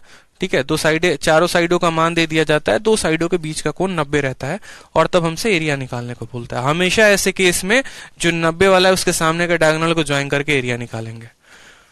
ठीक है, चलिए आ जाइए। तो अब हम बढ़ते हैं किसके तरफ, अब हम बढ़ते हैं एक्सरसाइज की तरफ, और एक्सरसाइज के कुछ क्वेश्चंस लगाते हैं। ठीक है भाई, चल तो एक्सरसाइज में आ जाओ, सबसे पहले क्वेश्चन की तरफ। ठीक है, आ जाओ, सबसे पहला क्वेश्चन एक बार अपनी अपनी एक्सरसाइज में देखें जो आपको पढ़ना है। थ्योरी कंप्लीट हो चुकी है। ठीक है,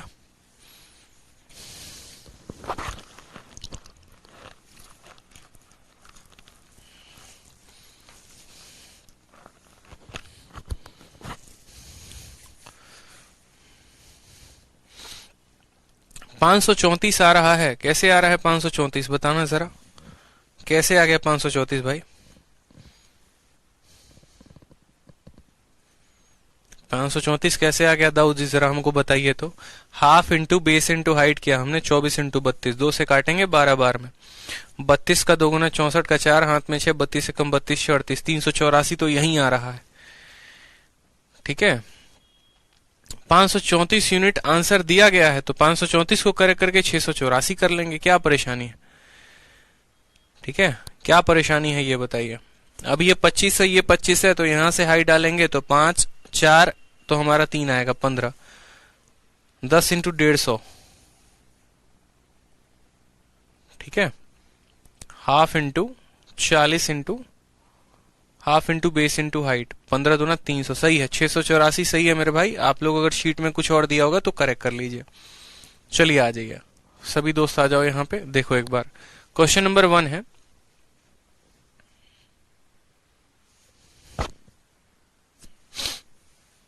क्वेश्चन नंबर 1 देखिए आप लोग, क्वेश्चन नंबर 1 देखिए। ठीक है, क्वेश्चन नंबर 1 में देखेंगे यहाँ पे हैप्पी जहांगीर कहते हैं visualisation is important in geometry.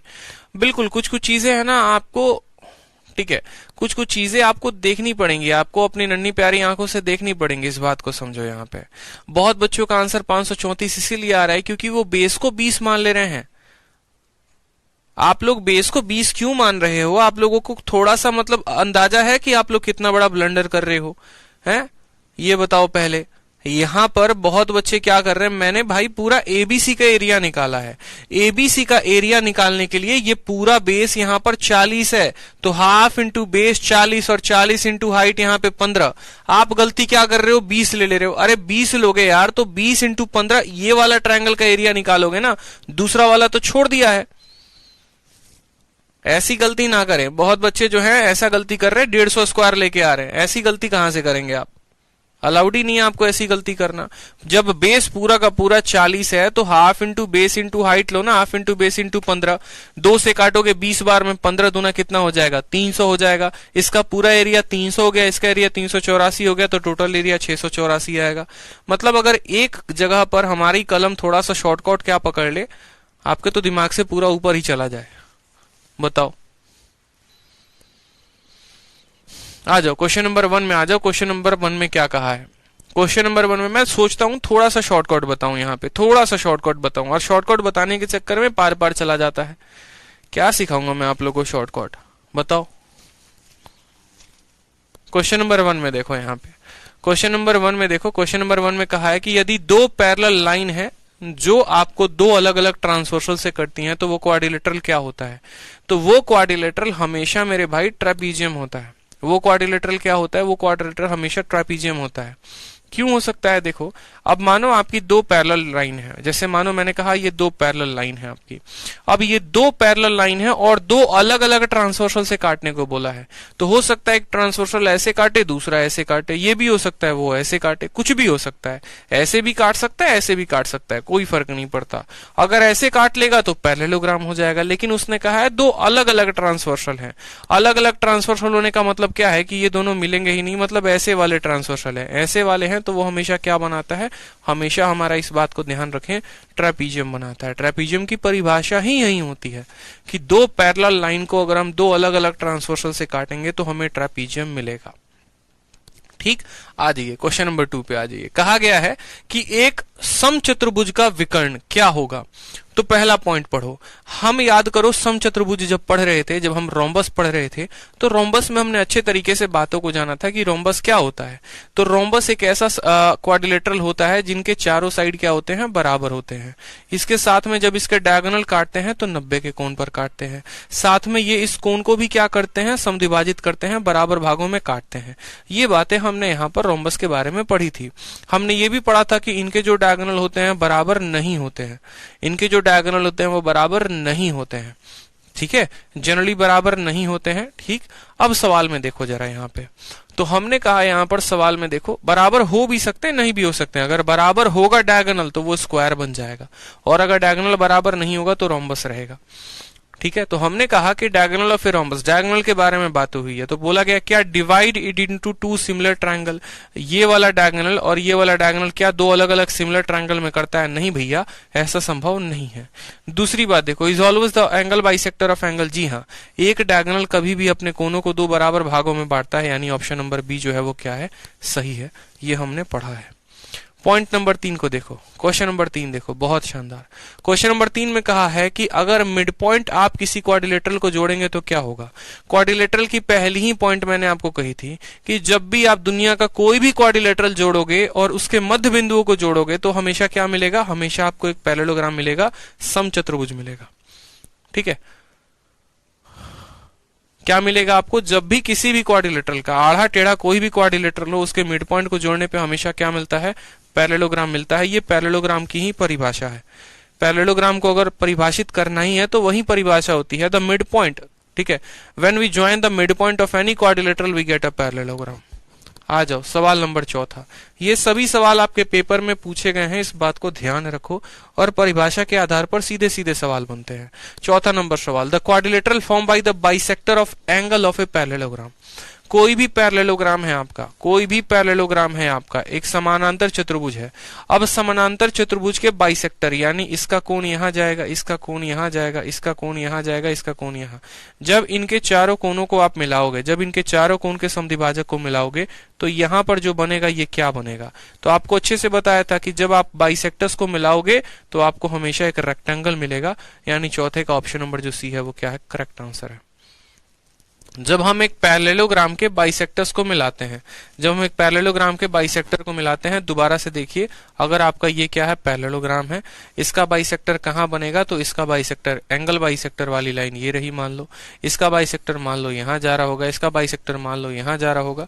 ठीक है, मान लो यहाँ पे इसका बाइसेक्टर यहां जा रहा होगा, इसका बाइसेक्टर यहाँ, तो जो बीच में बनता है ना मेरे भाई, यहाँ पे जो बीच में बनता है, ठीक है, जो बीच में बनता है वो हमेशा क्या होता है, तो ये जो बीच में हरा कलर से मैं बनाऊंगा ये वाला पॉइंट, ये हमेशा एक रेक्टेंगल बनेगा, जो इसकी लंबाई ये होगी और चौड़ाई ये होगी, इस तरीके से करके, तो रेक्टेंगल।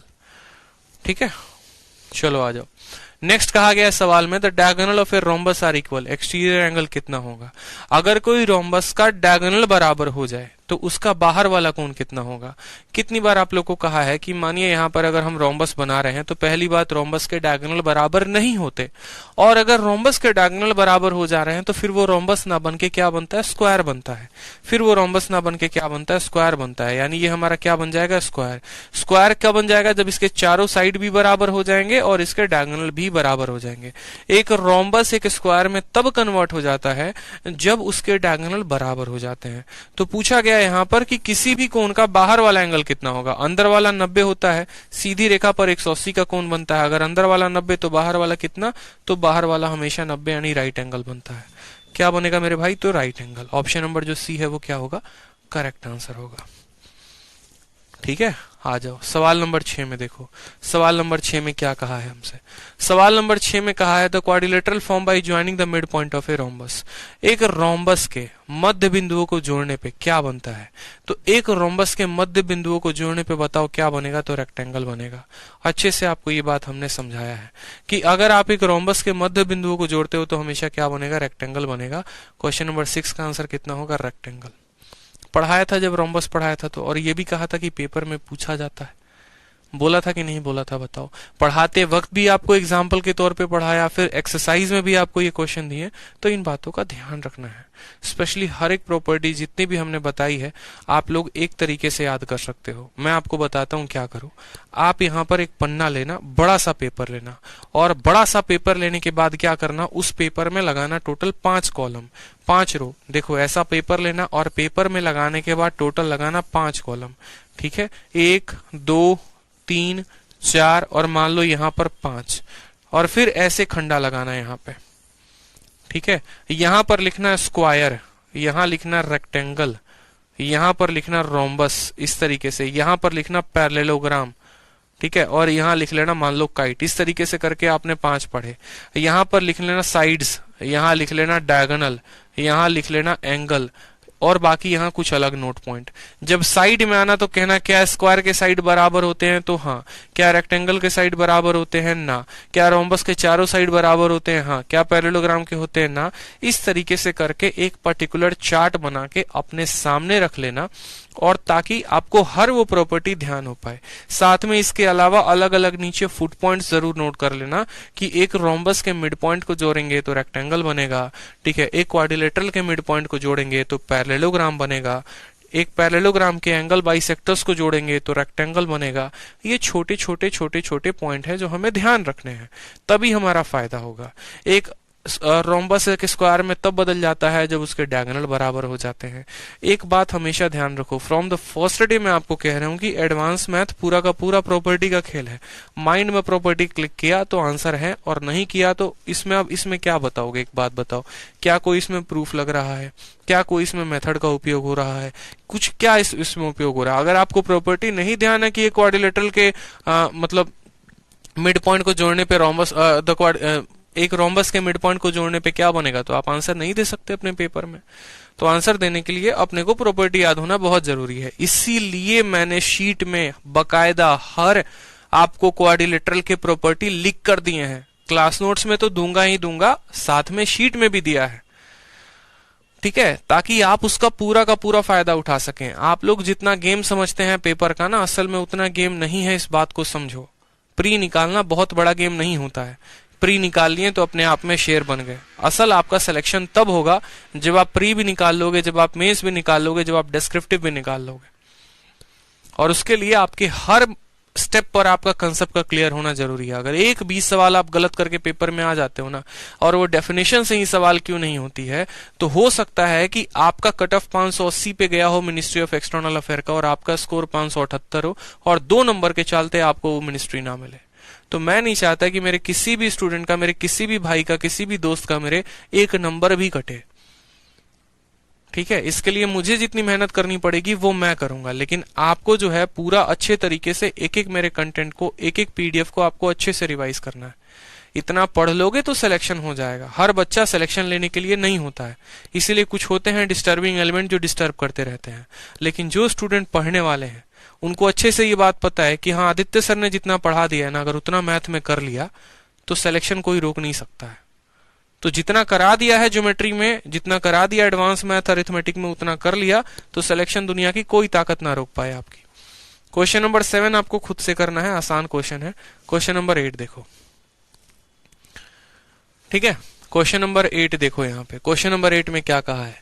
क्वेश्चन नंबर 8 में आपसे ये बात बोला गया है कि आपका जो एडी है वो किसके पैरेलल है, बीसी के पैरेलल है। यहाँ पर सवाल में इसका मान 85 दे रखा है, और हमसे इस एक्स का मान पूछा है। एकदम बउआ सवाल है, ठीक है। अब बउआ सवाल है, क्यों बड़ुआ सवाल है? देखो, अब आप इस त्रिभुज की बात करोगे तो ये इसका बाहर वाला कौन हो गया, एक्सटीरियर हो गया। एक्सटीरियर बराबर होता है अंदर के दोनों इंटीरियर के। ये 85 है, 85 में से 30 घटाओगे तो कितना आएगा, तो 55 आएगा। कितना आएगा मेरे भाई, 55 आएगा। अब ये दोनों जो लाइन है वो क्या है, पैरेलल है। अब ये दोनों रेखाएं क्या है, समानांतर है। अब ये दोनों रेखाएं समानांतर हैं तो ये वाला कोण हमेशा किसके बराबर होगा, बाहर वाले के। आपको पता है ना कि 2 रेखाएं पैरेलल होती हैं और एक ट्रांसवर्सल काटता है, तो ये बाहर वाले कोण हमेशा बराबर। अब ये जनाब 85 है, और 85 बराबर होगा इन दोनों के जोड़ के। तो 85 में से 55 को घटाओ तो एक्स का मान कितना आ जाएगा, तो एक्स का मान 30 आ जाएगा। यानी करेक्ट आंसर कितना होगा, तो एक्स का मान हमारा 30 डिग्री हो जाएगा। एक्स का मान कितना आ जाएगा, 30 डिग्री आ जाएगा। 30 इज द करेक्ट आंसर, ठीक है। चलो यहां पे आ जाओ, अगले सवाल की तरफ बढ़ो। Question number 9। क्वेश्चन नंबर 9 में बताने वाला नहीं, आपको एरो कंसेप्ट बता रखा है। एरो कंसेप्ट पर आप क्वेश्चन नंबर 9 बना लोगे। क्वेश्चन नंबर 10 देखो, बहुत ही प्यारा जो है सवाल है, ठीक है। और इससे साथ एक प्रॉपर्टी भी हम लोग सीखेंगे। क्वेश्चन नंबर 10 को सीखने के साथ साथ हम एक प्रॉपर्टी को भी सीख लेंगे। बहुत ही शानदार और लाजवाब प्रॉपर्टी है, वो देखेंगे। प्रॉपर्टी में हमसे क्या कहता है वो सवाल देखते चलो, ठीक है। सवाल में आपसे कहा है कि क्वाड्रिलेटरल ABCD है, तो हम क्या करते हैं, क्वाड्रिलेटरल बनाते हैं नॉर्मल सा कोई भी। हमने कहा चलो भैया हमने क्वाड्रिलेटरल बनानी है, हमारे बारे में ज्यादा जिक्र आपने नहीं किया क्वाड्रिलेटरल के बारे में, तो हम ज्यादा इसके बारे में कहेंगे भी नहीं।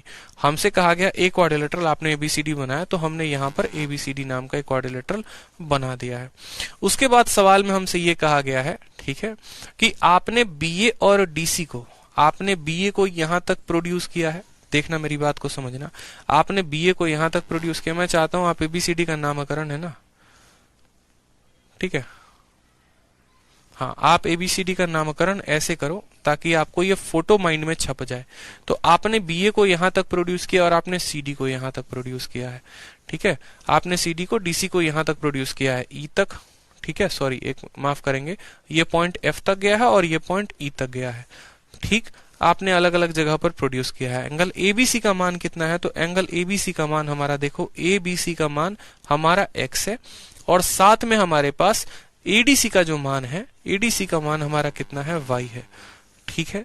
उसके बाद हमसे कहा गया बीसीएफ का जो मान है वो हमारा ए है और उसके बाद जो है हमारा डीएई का मान हमारा कितना है, तो बी है। सवाल में बोला गया है एक्स प्लस वाई किसके बराबर है, एक्स प्लस वाई किसके बराबर है।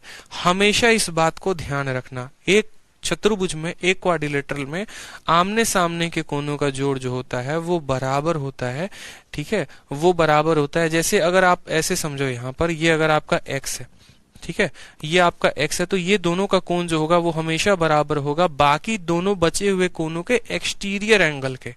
बाकी बचे हुए दोनों कोण, यानी ये दोनों कोण बचे हैं ना, तो इनके एक्सटीरियर के बराबर होगा।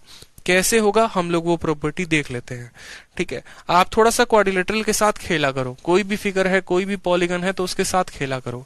जैसे मानो मैंने कोई भी आड़ा टेढ़ा एक पॉलीगन बना दिया, मुझे कोई फर्क नहीं पड़ता कि इनके भुजाएं बराबर हों, साइड बराबर हो, एंगल बराबर हो। मान लो मैंने कहा ये कोण हमारा 20 डिग्री है, ये कोण हमने कह दिया हमारा 100 डिग्री है, 120 हो गया, ये हमने कह दिया मान लो 120 डिग्री है, ठीक है, या 120 ना होके इसका अलग से दे दो एंगल, ठीक है, 130 और आपका 150, 150 और 100 हो गया 250, 250 हो गया, तो इसको होना पड़ेगा 110 ताकि टोटल कोण कितना हो जाए, 360 हो जाए।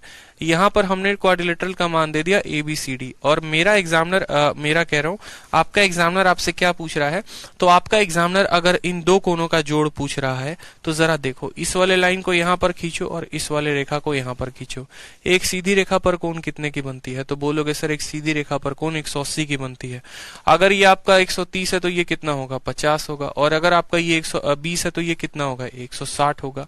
इन दोनों का कोण का जोड़ कितना है, 160 और 50 कितना आ रहा है, 210 आ रहा है, और इनको जोड़ने पे कितना आ रहा है, 210 आ रहा है। ऐसा इसीलिए होता है, ऐसा इसीलिए होता है क्योंकि जब ये दोनों लाइन पैरेलल, आप ऐसे समझो ना, ऐसा इसीलिए होता है कि जैसे मानो ये क्वाड्रिलेटरल है, ये क्वाड्रिलेटरल है, तो जब आप इन दोनों को घटाओगे, जैसे मानो यहाँ पर ये अल्फा है, ये बीटा है, तो जब आप इन दोनों को घटाओगे तो बाकी दोनों का जो कम सम आएगा वो उतना ही होगा, 360 माइनस थीटा, ठीक है। मेरे कहने का मतलब क्या है, समझो यहाँ पे, जैसे मैंने आपको ये कहा, जैसे मैंने आपको ये कहा यहाँ पे कि अगर मुझे यहाँ पर मानिए एंगल बी और एंगल डी नहीं दिया है, सेम तरीके से मुझे बस यहीं पर दो कोण दे दिए गए हैं, ठीक, यहीं पर ये दो कोण दे दिए गए हैं, बाकी चीजें हमें दी ही नहीं गई है। सवाल में बोला गया है ये आपका इतना है, ये आपका इतना है, ठीक है, ये बाहर वाले आपका ए हो गया और यहाँ पर ये बी हो गया, ए प्लस बी का मान कितना होगा, आपसे ये कहा है। तो मुझे फिलहाल बताओ, अगर ये 110 है और ये 100 है तो एंगल बी और एंगल डी का मान कितना होगा। तो angle B plus angle D बराबर, angle B plus angle D क्या बोलोगे, तो बोलोगे सर पूरे क्वाड्रिलेटरल का जो जोड़ होता है 360 होता है, 360 में से हम यहाँ पर किसको घटा देंगे, 360 में से हम एंगल ए को और एंगल सी को हम घटा देंगे, 360 में से ए को सी को घटा देंगे, तो वो बराबर हो जाएगा एंगल बी के और वो बराबर हो जाएगा एंगल डी के। अब यहाँ पर मानो ये एक्स है और ये वाई है, तो अगर हम बात करते हैं यहाँ पर किसके बात करते हैं, यहाँ पर अगर हम a प्लस बी की बात करते हैं कि a प्लस बी का मान कितना होगा, तो जो ये b है ये 180, देखो a का मान कितना है, तो a का मान 180 माइनस a है, तो बोलोगे सर 180 माइनस a। जो ये b है, ये b का मान 180 माइनस कितना हो जाएगा, तो बोलोगे सर 180 में से b घटा दो, ठीक है, सॉरी 180, एक मिनट, 180 माइनस एंगल है, 180 माइनस, ठीक है, यहाँ पर देखोगे ये जो a है 180 माइनस एंगल b हो जाएगा, प्लस ये जो b बताना है ये कितना होगा, तो 180 माइनस एंगल d हो जाएगा। यहां से 180 को आप ले लोगे तो 360 आ जाएगा, माइनस ले लोगे तो हो जाएगा b प्लस डी, माइनस हो जाएगा b plus D. b plus D का मान कितना है, तो बोलो तो 360 माइनस बी प्लस सी का मान है 360 माइनस एंगल ए, ठीक है, और माइनस एंगल सी यहाँ पे। जब ब्रैकेट खोलोगे तो 360 माइनस 360 माइनस का एंगल ए प्लस का एंगल ए में बदल जाएगा माइनस इतना, यानी ए प्लस सी, यानी ये जो बराबर होंगे हमेशा ये ए प्लस सी के बराबर होंगे, जो लास्ट में आपका प्रूफ आ गया है। तो ये एक प्रॉपर्टी होती है, क्वाड्रिलेटरल की क्या होती है, प्रॉपर्टी होती है। और सिर्फ ऐसा नहीं है कि इन्हीं आमने सामने वाले दो कोनों के बराबर है, ये किसी भी क्वाड्रिलेटरल के बराबर हो सकती है, इस बात को ध्यान रखो। जैसे यहाँ x प्लस वाई अगर ये है ना, तो जो बाकी दोनों कोण बच जाएंगे, बाकी जो भी दोनों कोण बच जाएंगे, ठीक है, उसका एक्सटीरियर एंगल के सम के बराबर होगा। जैसे पेपर में एक और सवाल पूछा गया, या तो ये सवाल ऐसे हो सकता है, या तो सवाल ऐसे भी हो सकता है कि आपका एक ऐसा क्वाड्रिलेटरल है, समझेंगे मेरी बात को, आपका ये वाला कोण x है और ये वाला कोण आपका y है, ये वाला कोण x है और ये वाला कोण y है, ठीक है। उसके बाद हमसे क्या कहेगा, उसके बाद हमसे ये कहेगा कि देखो आपने इसको खींचा है और आपने इसको खींचा है, बताओ ये वाला कोण आपका A है और ये वाला कोण आपका B है। तो भी आपको इस बात को समझना पड़ेगा, ये अगर x है ये y है, तो यहाँ पर जो दूसरा वाला कोण बच गया उसका एक्सटीरियर और जो यहाँ बच गया उसका एक्सटीरियर, यानी ये दोनों का सम बाकी दोनों बचे हुए कोणों के एक्सटीरियर के बराबर, तो x प्लस वाई बराबर a प्लस बी, ये हमेशा तय रहेगा। ये हमेशा क्या रहेगा, तय रहेगा। इस बात को ध्यान रखिए, याद कर लीजिए, फिक्स कर लीजिए, अपने बुद्धि में बिठा लीजिए, ठीक है। तो एग्जाम्पल नंबर जो 10 है वो क्या है, एक आपको प्रॉपर्टी है जो आपको याद करवाता है कि क्वाड्रिलेटरल में दो कोण जो आमने सामने हैं उनका जोड़ बराबर होता है बाकी बचे दो कोणों के बाह्य कोण के, एक्सटीरियर एंगल के, ठीक है। क्वेश्चन नंबर 11 एरिया निकालने वाला सवाल है, तो मुझे नहीं लगता इस सवाल में मुझे मेहनत करने की जरूरत है, ये आप कर सकते हैं। आ जाइए क्वेश्चन नंबर 12 की तरफ आ जाइए। क्वेश्चन नंबर 12 में आपसे कहा है कि एक क्वाड्रिलेटरल के 4 अलग अलग एंगल है, वो क्वाड्रिलेटरल कैसा होगा। बोला गया है क्वाड्रिलेटरल के चारों एंगल रेशियो में है, 1 2 3 4 में। अब जब चारों एंगल रेशियो में है, क्या आपको दिख रहा है ये चारों एंगल अलग अलग अनुपात में है। जब अलग अलग अनुपात में है तो क्या वो कभी पैरेललोग्राम हो सकते हैं, क्योंकि पैरेललोग्राम होने के लिए हमें एक बात तो अच्छे से पता है कि पैरेललोग्राम के सामने वाले एंगल बराबर होते हैं।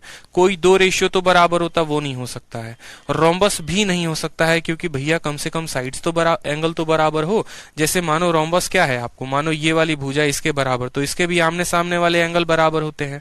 ये पैरेललोग्राम इसलिए नहीं हो सकता है क्योंकि कोई भी दो एंगल बराबर नहीं है। ये रोम्बस इसीलिए नहीं हो सकता है क्योंकि कोई भी दो एंगल आमने सामने वाले बराबर नहीं है। ये रेक्टेंगल इसीलिए नहीं हो सकता है क्योंकि यहाँ पर कोई भी एंगल 90 के बराबर नहीं है, क्योंकि जब आप इनको जोड़ोगे 4 3 7 2 9 1 10, 10x बराबर 360 आएगा, x की वैल्यू 36 आएगी, तो ये 36 72 108 और इस तरीके से यहाँ पर 144 हो जाएगा, ठीक है। तो इस बात को ध्यान रखो यहाँ पर कि ये रेक्टेंगल भी नहीं होगा। अगर ये रेक्टेंगल नहीं होगा तो क्या होगा, ट्रेपीजियम।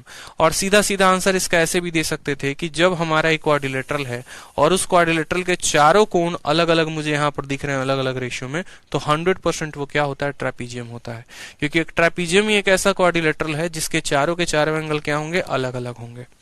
ध्यान रहेगा इस बात का, ठीक है। आ जाइए सवाल नंबर 13 पे आ जाइए। देखिए सवाल नंबर 13 क्या कहता है आपसे।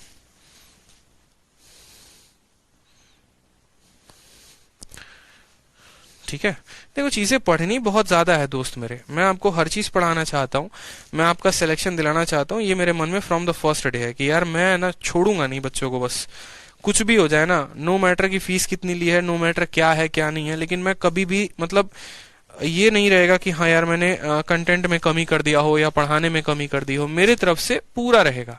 बच्चा थक सकता है पढ़ते पढ़ते, लेकिन मैं पढ़ाते पढ़ाते थकूंगा नहीं, ठीक है। इस बात को ध्यान दो। तो जब इतनी चीजें मैं आप लोगों के लिए एफर्ट डाल रहा हूँ, यार मुझे क्या फर्क पड़ता है, एक बात बताओ। सिलेक्शन आपको लेना है, ठीक है, मुझे तो लेना नहीं है, मैं ले रखा हूँ ऑलरेडी, आपको लेना है। तो जब कोई सामने से इतना एफर्ट डाल रहा है तो पढ़ो ना यार। मेरी एक बहुत गंदी आदत है, और मेरी गंदी आदत ये है कि मैं पूरा पढ़ाता हूँ, ठीक है। जो चीजें इंपॉर्टेंट है, मैंने कभी पढ़ाने को लेकर बेईमानी की नहीं है। जब मैं ग्रेजुएशन में था, और ग्रेजुएशन में आपको यकीन नहीं होगा, दिल्ली यूनिवर्सिटी से मैंने ग्रेजुएशन किया है, तो अपने खर्चे के लिए मैं होम ट्यूशन पढ़ाता था। होम ट्यूशन पढ़ाने में ये होता था ना कि एक खुशी नाम की लड़की थी जो 9th क्लास में थी, एक हर्ष नाम का स्टूडेंट था जो 8th क्लास में था। खुशी और हर्ष दोनों भाई बहन थे। मोहक नाम का भी एक स्टूडेंट था, वो 6th क्लास में था। तो मैं जब उनको पढ़ाने जाऊंगा ना, तो उनके पेरेंट्स ने ऐसा कर रखा था पैसे बचाने के चक्कर में, खैर उसमें उनकी गलती नहीं है, कि 5 बच्चों को बिठा दिया और ये कहा कि इनको 1 घंटे के अंदर पढ़ा दो। अब 1 घंटे के अंदर आप खुद बताओ, आप 5 बच्चों को कैसे पढ़ा सकते हो? या तो आप उनका होमवर्क चेक करते करते अगर हर बच्चे पे आप 12 मिनट भी दे रहे हो तो 12 × 5 = 60 हो तो गया 1 घंटे में। अब 12 मिनट एक स्टूडेंट को आप दोगे तो उसका क्या कर पाओगे? या तो होमवर्क ही चेक कर लोगे या होमवर्क दे दोगे, क्या पढ़ा पाओगे? सभी अलग अलग क्लास के स्टूडेंट हैं।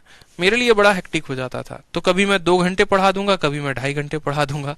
तो उनके पेरेंट को इस बात की दिक्कत होती थी कि ज्यादा पढ़ा रहे हैं तो पैसे ज्यादा ना ले ले। ठीक है, जब उन्होंने एट द एंड मंथ का पेमेंट किया तो उन्होंने पूछा मुझसे कितना देना है। मैंने कहा जितना तय हुआ था उतना ही देना है, अलग से कुछ भी पेमेंट करने की जरूरत नहीं है। और तब उस बच्चे का स्कोर, जिसका 65% आता था, उसका स्कोर एक का 85 आया और एक का 90% आया। और तब मुझे जाकर खुशी हुई। ठीक है, जब समय है मेरे पास, मैं जानता हूं इन चीजों को करना है आपको, मैं पढ़ा रहा हूं ना, तो पढ़ो ना भाई। गुस्सा क्यों होता हूँ? फालतू की चीजें पूछते हो। कभी डाउट पूछा उस चीज के लिए गुस्सा हुआ हूं? कभी नहीं हुआ हूं। बुरा मुझे भी लगता है आप लोग को डांटते वक्त, ठीक है, बट यही होता है, इरेलीवेंट चीजें पूछते हो, भटक रहे हो जीवन में, ये नहीं पता है, आके इरेलीवेंट काम करोगे, क्या फायदा? पढ़ लो ना यार, एक ही तो लाइफ मिली है, इसी में तो जीना है, अच्छी जिंदगी जीनी है, एक अच्छा जॉब लेना है, अच्छे जगह जाना, अच्छे शहर घूमना है, अच्छे लोगों से दोस्ती करनी है। अगर आपकी जॉब लग जाती है, आपको पता भी है डिपार्टमेंट में कितने अच्छे अच्छे लोगों से आपके संपर्क बढ़ जाएंगे। मेरे भैया हैं जिनका यूपीएससी में ऑल इंडिया रैंक आपको 257 आया है, बीपीएससी में, सॉरी, बीपीएससी में 257 आया है। व्हाट्सएप का उनका ग्रुप बनाया, उस व्हाट्सएप ग्रुप में 200 ऑफिसर हैं। पूरे बिहार में उनका कोई काम नहीं रुक सकता है। अगर वो मान लो कि नोडल ऑफिसर हैं तो कोई डीएम भी है वहां पे, ठीक है, और कोई बाकी ऑफिसर भी अलग अलग डिपार्टमेंट में अलग अलग जगह पर तैनात हैं। किसी एक का काम रुकता है ना तो बाकियों का पूरा सपोर्ट मिलता है। ये चीजें आपको नहीं पता। समझ में आ रही है बात? जब आप जॉब में लगेंगे ना, आपकी पहचान बनती है। दिल्ली में एक पोस्ट है DSSB, लोग सीजीएल की नौकरी छोड़ के DSSB ज्वाइन करते हैं, इसीलिए क्योंकि उसमें पहचान, रुतबा, पैसा सब कुछ है। दिल्ली के हर डिपार्टमेंट में आपकी इतनी पकड़ हो जाएगी कि आपका जीवन में कोई काम रुक ही नहीं सकता है। तो वो चीजें तब होंगी ना जब वहां पर एंटर करोगे। फालतू की चीजें आके पूछते हो, वो मुझसे पूछते हो, मुझसे पढ़ाने की चीजें पूछो ना। डिपार्टमेंट बिठा रखा है किस लिए? किस लिए मैं सैलरी देता हूँ टेलीकॉलर को? बताओ, आपके प्रॉब्लम्स को ही तो सुनने के लिए। पढ़ा करो, जब पढ़ा रहा हूं तो पढ़ा करो पूरी चीजों को लेके अच्छे से, ठीक है। क्वाड्रिलेटरल का एरिया दिया गया 36 centimetre square. B mid point है एसी का। हमसे ए बी का एरिया पूछा गया अगर एसी डी के पैरेलल है और बी डीसी के पैरेलल है। ये भी बड़ा प्यारा प्रॉपर्टी है अपने आप में, ये है तो प्रॉपर्टी, लेकिन आपको क्वेश्चन के फॉर्म में दे रखा है ताकि आपको याद हो जाए, ठीक है। अब देखो यहाँ पे तो असल में होता क्या है? असल में होता ये है कि आपको एक ऐसा क्वाड्रिलेटरल दे दिया जाता है, ठीक है।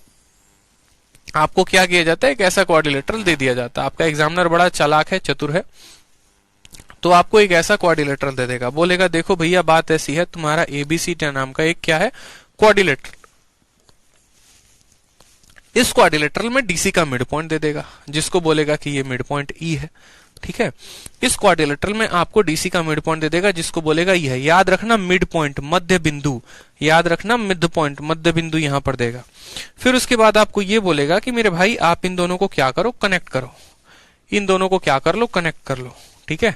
ये वाली रेखा इसके समानांतर हो जाती है और ये वाली रेखा इसके समानांतर हो जाती है, और तब हमसे बोला जाता है एरिया का रेशियो। तो हम भी उसी के हिसाब से चतुर हैं। उसने हमें ई से लेकर बी तक जोड़ के दिया, हमने क्या किया? ए से लेकर ई तक को जोड़ लिया।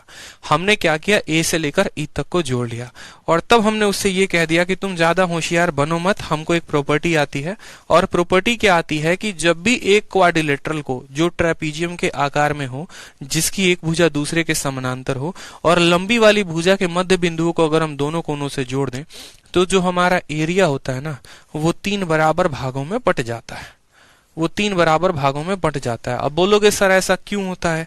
कुछ बच्चों को ज्यादा जल्दी होती है प्रूफ की, तो भाई देख लो, प्रूफ कुछ नहीं, लॉजिक से समझा दूंगा यहाँ पे। ये हमारा एक बन जाता है पैरेललोग्राम। क्यों पैरेललोग्राम बन जाता है? ये वाली रेखा इसके समानांतर हो जाती है और ये वाली रेखा इसके समानांतर हो जाती है। जब ये दोनों रेखाएं समानांतर हो जाती हैं तो हमने पढ़ा है कि एक डायगोनल एक पैरेललोग्राम को 2 बराबर क्षेत्रफल में बांटता है। पढ़ा था। फिर उसके बाद हम आ जाते हैं ADEB में, और ADEB में क्या होता है, ये रेखा इसके समानांतर, ये रेखा इसके समानांतर, तो ये जो हमारा AE होता है ये क्या होता है, डायगोनल। और एक डायगोनल दो बराबर भागों में बांटता है, अगर इसका एरिया 1 है तो इसका भी एरिया 1, यानी इस तरीके से ये 3 बराबर बराबर क्षेत्रफल में बट जाते हैं। इस तरीके से 3 बराबर बराबर क्षेत्रफल में बट जाते हैं।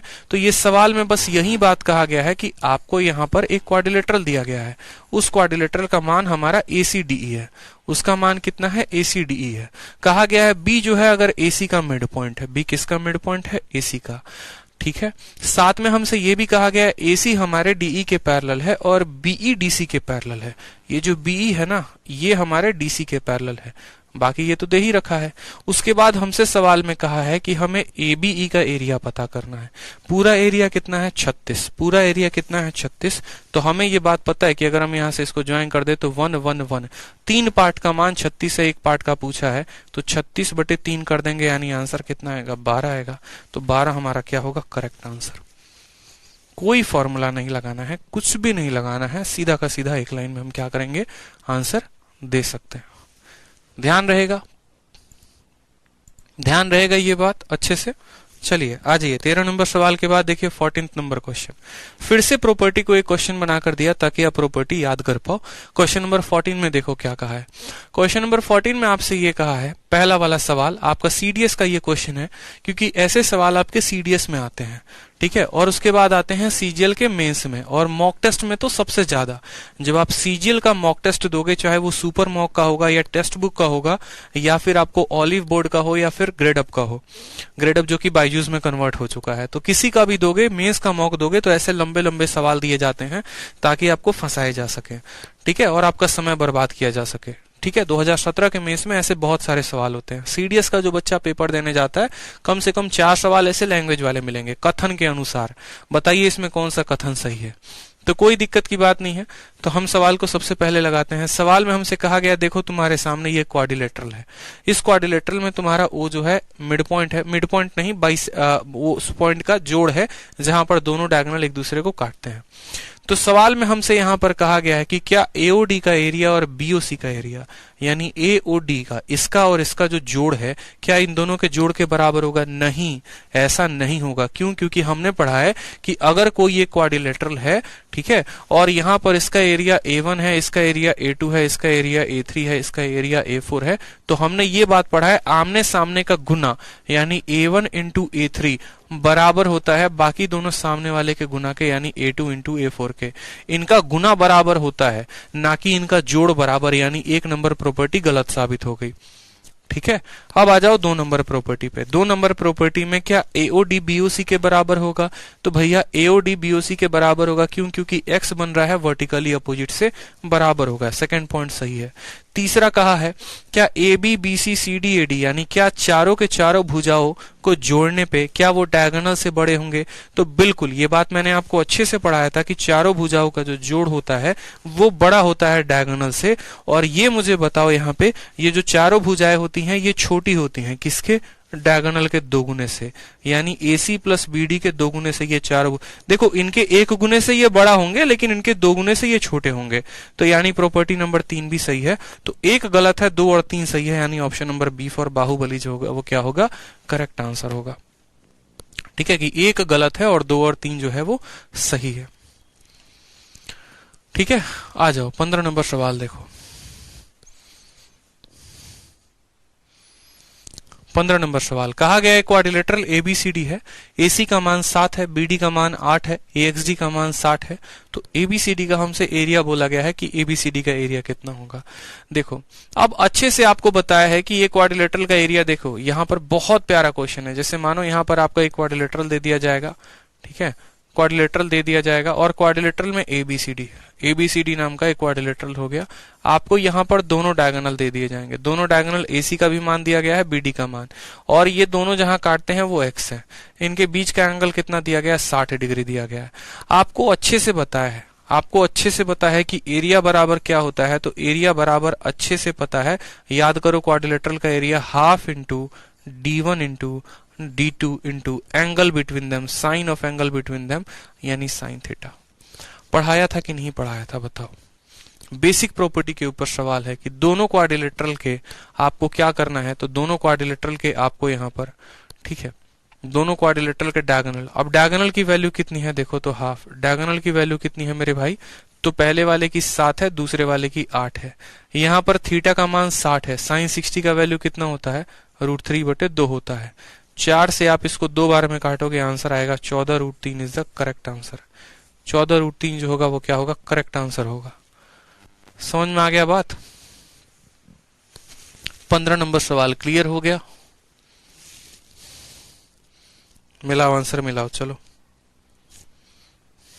ठीक है।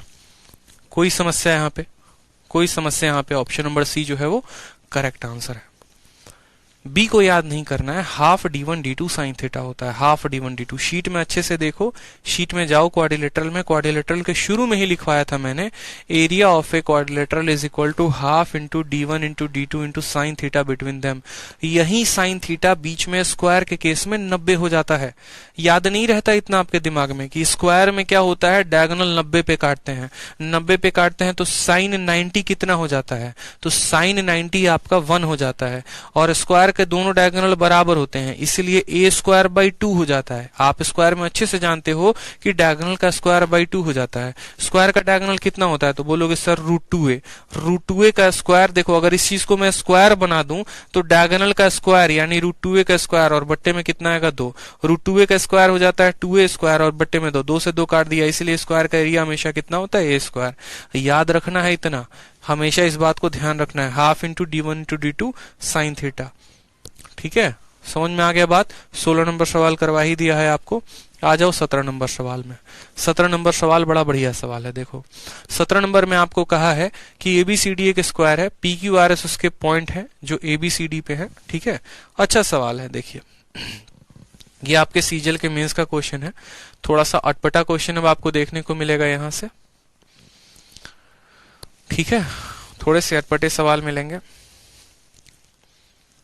कहा गया है आपको एबीसीडी एक स्क्वायर है, तो आप बना दीजिए यहाँ पे एक स्क्वायर। ठीक, ये हमारा स्क्वायर हो गया, इसका नाम क्या हो गया, एबीसीडी हो गया। एबीसीडी के बाद क्या कहा गया, कहा गया P Q R S point है किस पे, एबी पे। तो मानो पी यहाँ पर है, मान लेते हैं क्यू यहाँ पर है, आर यहाँ पर है, एस हमारा यहाँ पर है। ठीक, उसके बाद सवाल में क्या कहा गया है जरा वो भी देख लेते हैं। तो कहा गया है एपी आपका, जो आपका ये एपी है वो बराबर है हमारे बी क्यू के। ठीक है, वो बराबर है हमारे किसके, तो वो बराबर है हमारे सी आर के। देखते चलो, और वो बराबर है फिर यहाँ पर हमारे डीएस के। ये चारों रेखाएं जो लाल लाल रंग से हमने बनाई हैं ये बराबर हैं। ये एपी, फिर एक छोड़कर दूसरा, एक छोड़कर दूसरा, एक छोड़कर दूसरा, ये सभी के सभी आपस में बराबर हैं। हमसे यहाँ पर एसपीक्यू का मान पूछा गया है कि एसपीक्यू का जो यहाँ पर मान बनेगा ना, ये कितना होगा, तुम ये बता दो, ये कितना होगा ये बता दो। ठीक है, अब यहाँ पर हमें अच्छे से पता है, यहाँ पर ये वैल्यू बतानी है, कोई दिक्कत की बात नहीं। जो ट्रायंगल हम आपको कह रहे हैं बस आप उन ट्रायंगल को लीजिए। जैसे मानिए आपने इन दो ट्रायंगल को लेने की कोशिश की, आप जरा ये दो त्रिभुजों को देखो, ट्रायंगल एपी एस को, और दूसरा वाला ट्रायंगल है यहाँ पर। ठीक है, दूसरा वाला कौन सा लेना पसंद करेंगे ट्रायंगल आप, दूसरा वाला कौन सा ट्रायंगल लेना पसंद करेंगे आप बताइए। दूसरा वाला चलिए इसी को लेते हैं हम लोग। ठीक है, दूसरा वाला हम लोग इसी ट्रायंगल को लेते हैं। आ जाइए, इन दो ट्रायंगलों को हम लेते हैं, एक पल के लिए हम कहते हैं ये 90 है तो ये भी 90 है। गौर से मेरी बात को समझिएगा, ये दोनों क्या है 90 है। ठीक है, ये दोनों हमारे क्या हो गए 90 हो गए। उसके बाद अगर हम बात करें यहाँ पे, उसके बाद अगर हम बात करें यहाँ पे, गौर से देखिए, तो हमसे कहा गया है कि जो हमारा ये एपी है ना, ये वाला हमारे क्यूएस के बराबर है। ठीक है, मेरी बात को समझिएगा, ये एपी हमारा किसके बराबर है, क्यूएस के बराबर है। ठीक, अगर हमारा ये एपी हमारे क्यूएस के बराबर है, उसके बाद जो है यहाँ पर देखते चलो, एक एंगल 90 के बराबर है, तो क्या ये दोनों ट्रायंगल हमारे सिमिलर नहीं हो जाएंगे, बताओ क्या ये दोनों ट्रायंगल हमारे सिमिलर नहीं हो जाएंगे? बताओ जरा। यहाँ पे 4 पॉइंट हमारे दे रखे हैं, देखते चलो। एक कोण दोनों के पास बराबर है 90, 90 दोनों के पास बराबर है। मैंने कहा कि अगर ये 90 है और अगर मैं इसको थीटा बनाता हूं तो ये मेरा एंगल कितना हो जाएगा? 90 माइनस थीटा हो जाएगा कि नहीं हो जाएगा? तो बोलोगे हाँ सर। उसी तरीके से अगर आपका ये 90 है, अगर आपका ये थीटा हो गया, जैसे मानो यहाँ पर थीटा थीटा किसके बराबर, तो एंगल लेने की भी जरूरत नहीं है, आप ऐसे छोड़ दो, एंगल को हम बाद में देख लेंगे। मेरे कहने का मतलब जरा इन दो ट्रायंगल में आप देखो, तो इन दो ट्रायंगल में आप देखोगे तो ये आपका जो AP है वो किसके बराबर हो जाएगा? BQ के बराबर। आप जरा ऐसे गौर फरमाओ कि मानो यहाँ पर ये लेंथ है हमारा कितना? 10 है, और यहाँ पर ये हमारा लेंथ कितना है? 10 सेंटीमीटर का लेंथ है। ठीक है, इस 10 सेंटीमीटर के लेंथ में क्या होता है? AP की वैल्यू 7 है, तो PB की वैल्यू कितनी हो जाएगी? 3 हो जाएगी। उसी तरीके से इस 10 सेंटीमीटर में हमारा जितना AP है उतना ही वैल्यू हमारा कितना है? BQ है, यानी BQ की वैल्यू कितनी है? 7 है, यानी ये 7 है तो ये भी 7 है। ठीक है, अब जरा उसी तरीके से देखो, यहाँ ये पूरा का पूरा वैल्यू कितना है? तो ये पूरा का पूरा वैल्यू 10 है, ये 7 है, ये भी 7 है, ये भी 7 है और ये भी 7 है। अब अगर मानो ये पूरा का पूरा 10 है जिसमें ये 7 है, तो ये कितना होगा? 3 होगा। तो हम वही बात आपको कहना चाहते हैं कि अगर एक 3 तो दूसरा 3, एक 7 तो दूसरा 7, और दोनों के बीच का एंगल जो है वो हमारा क्या है? बराबर है।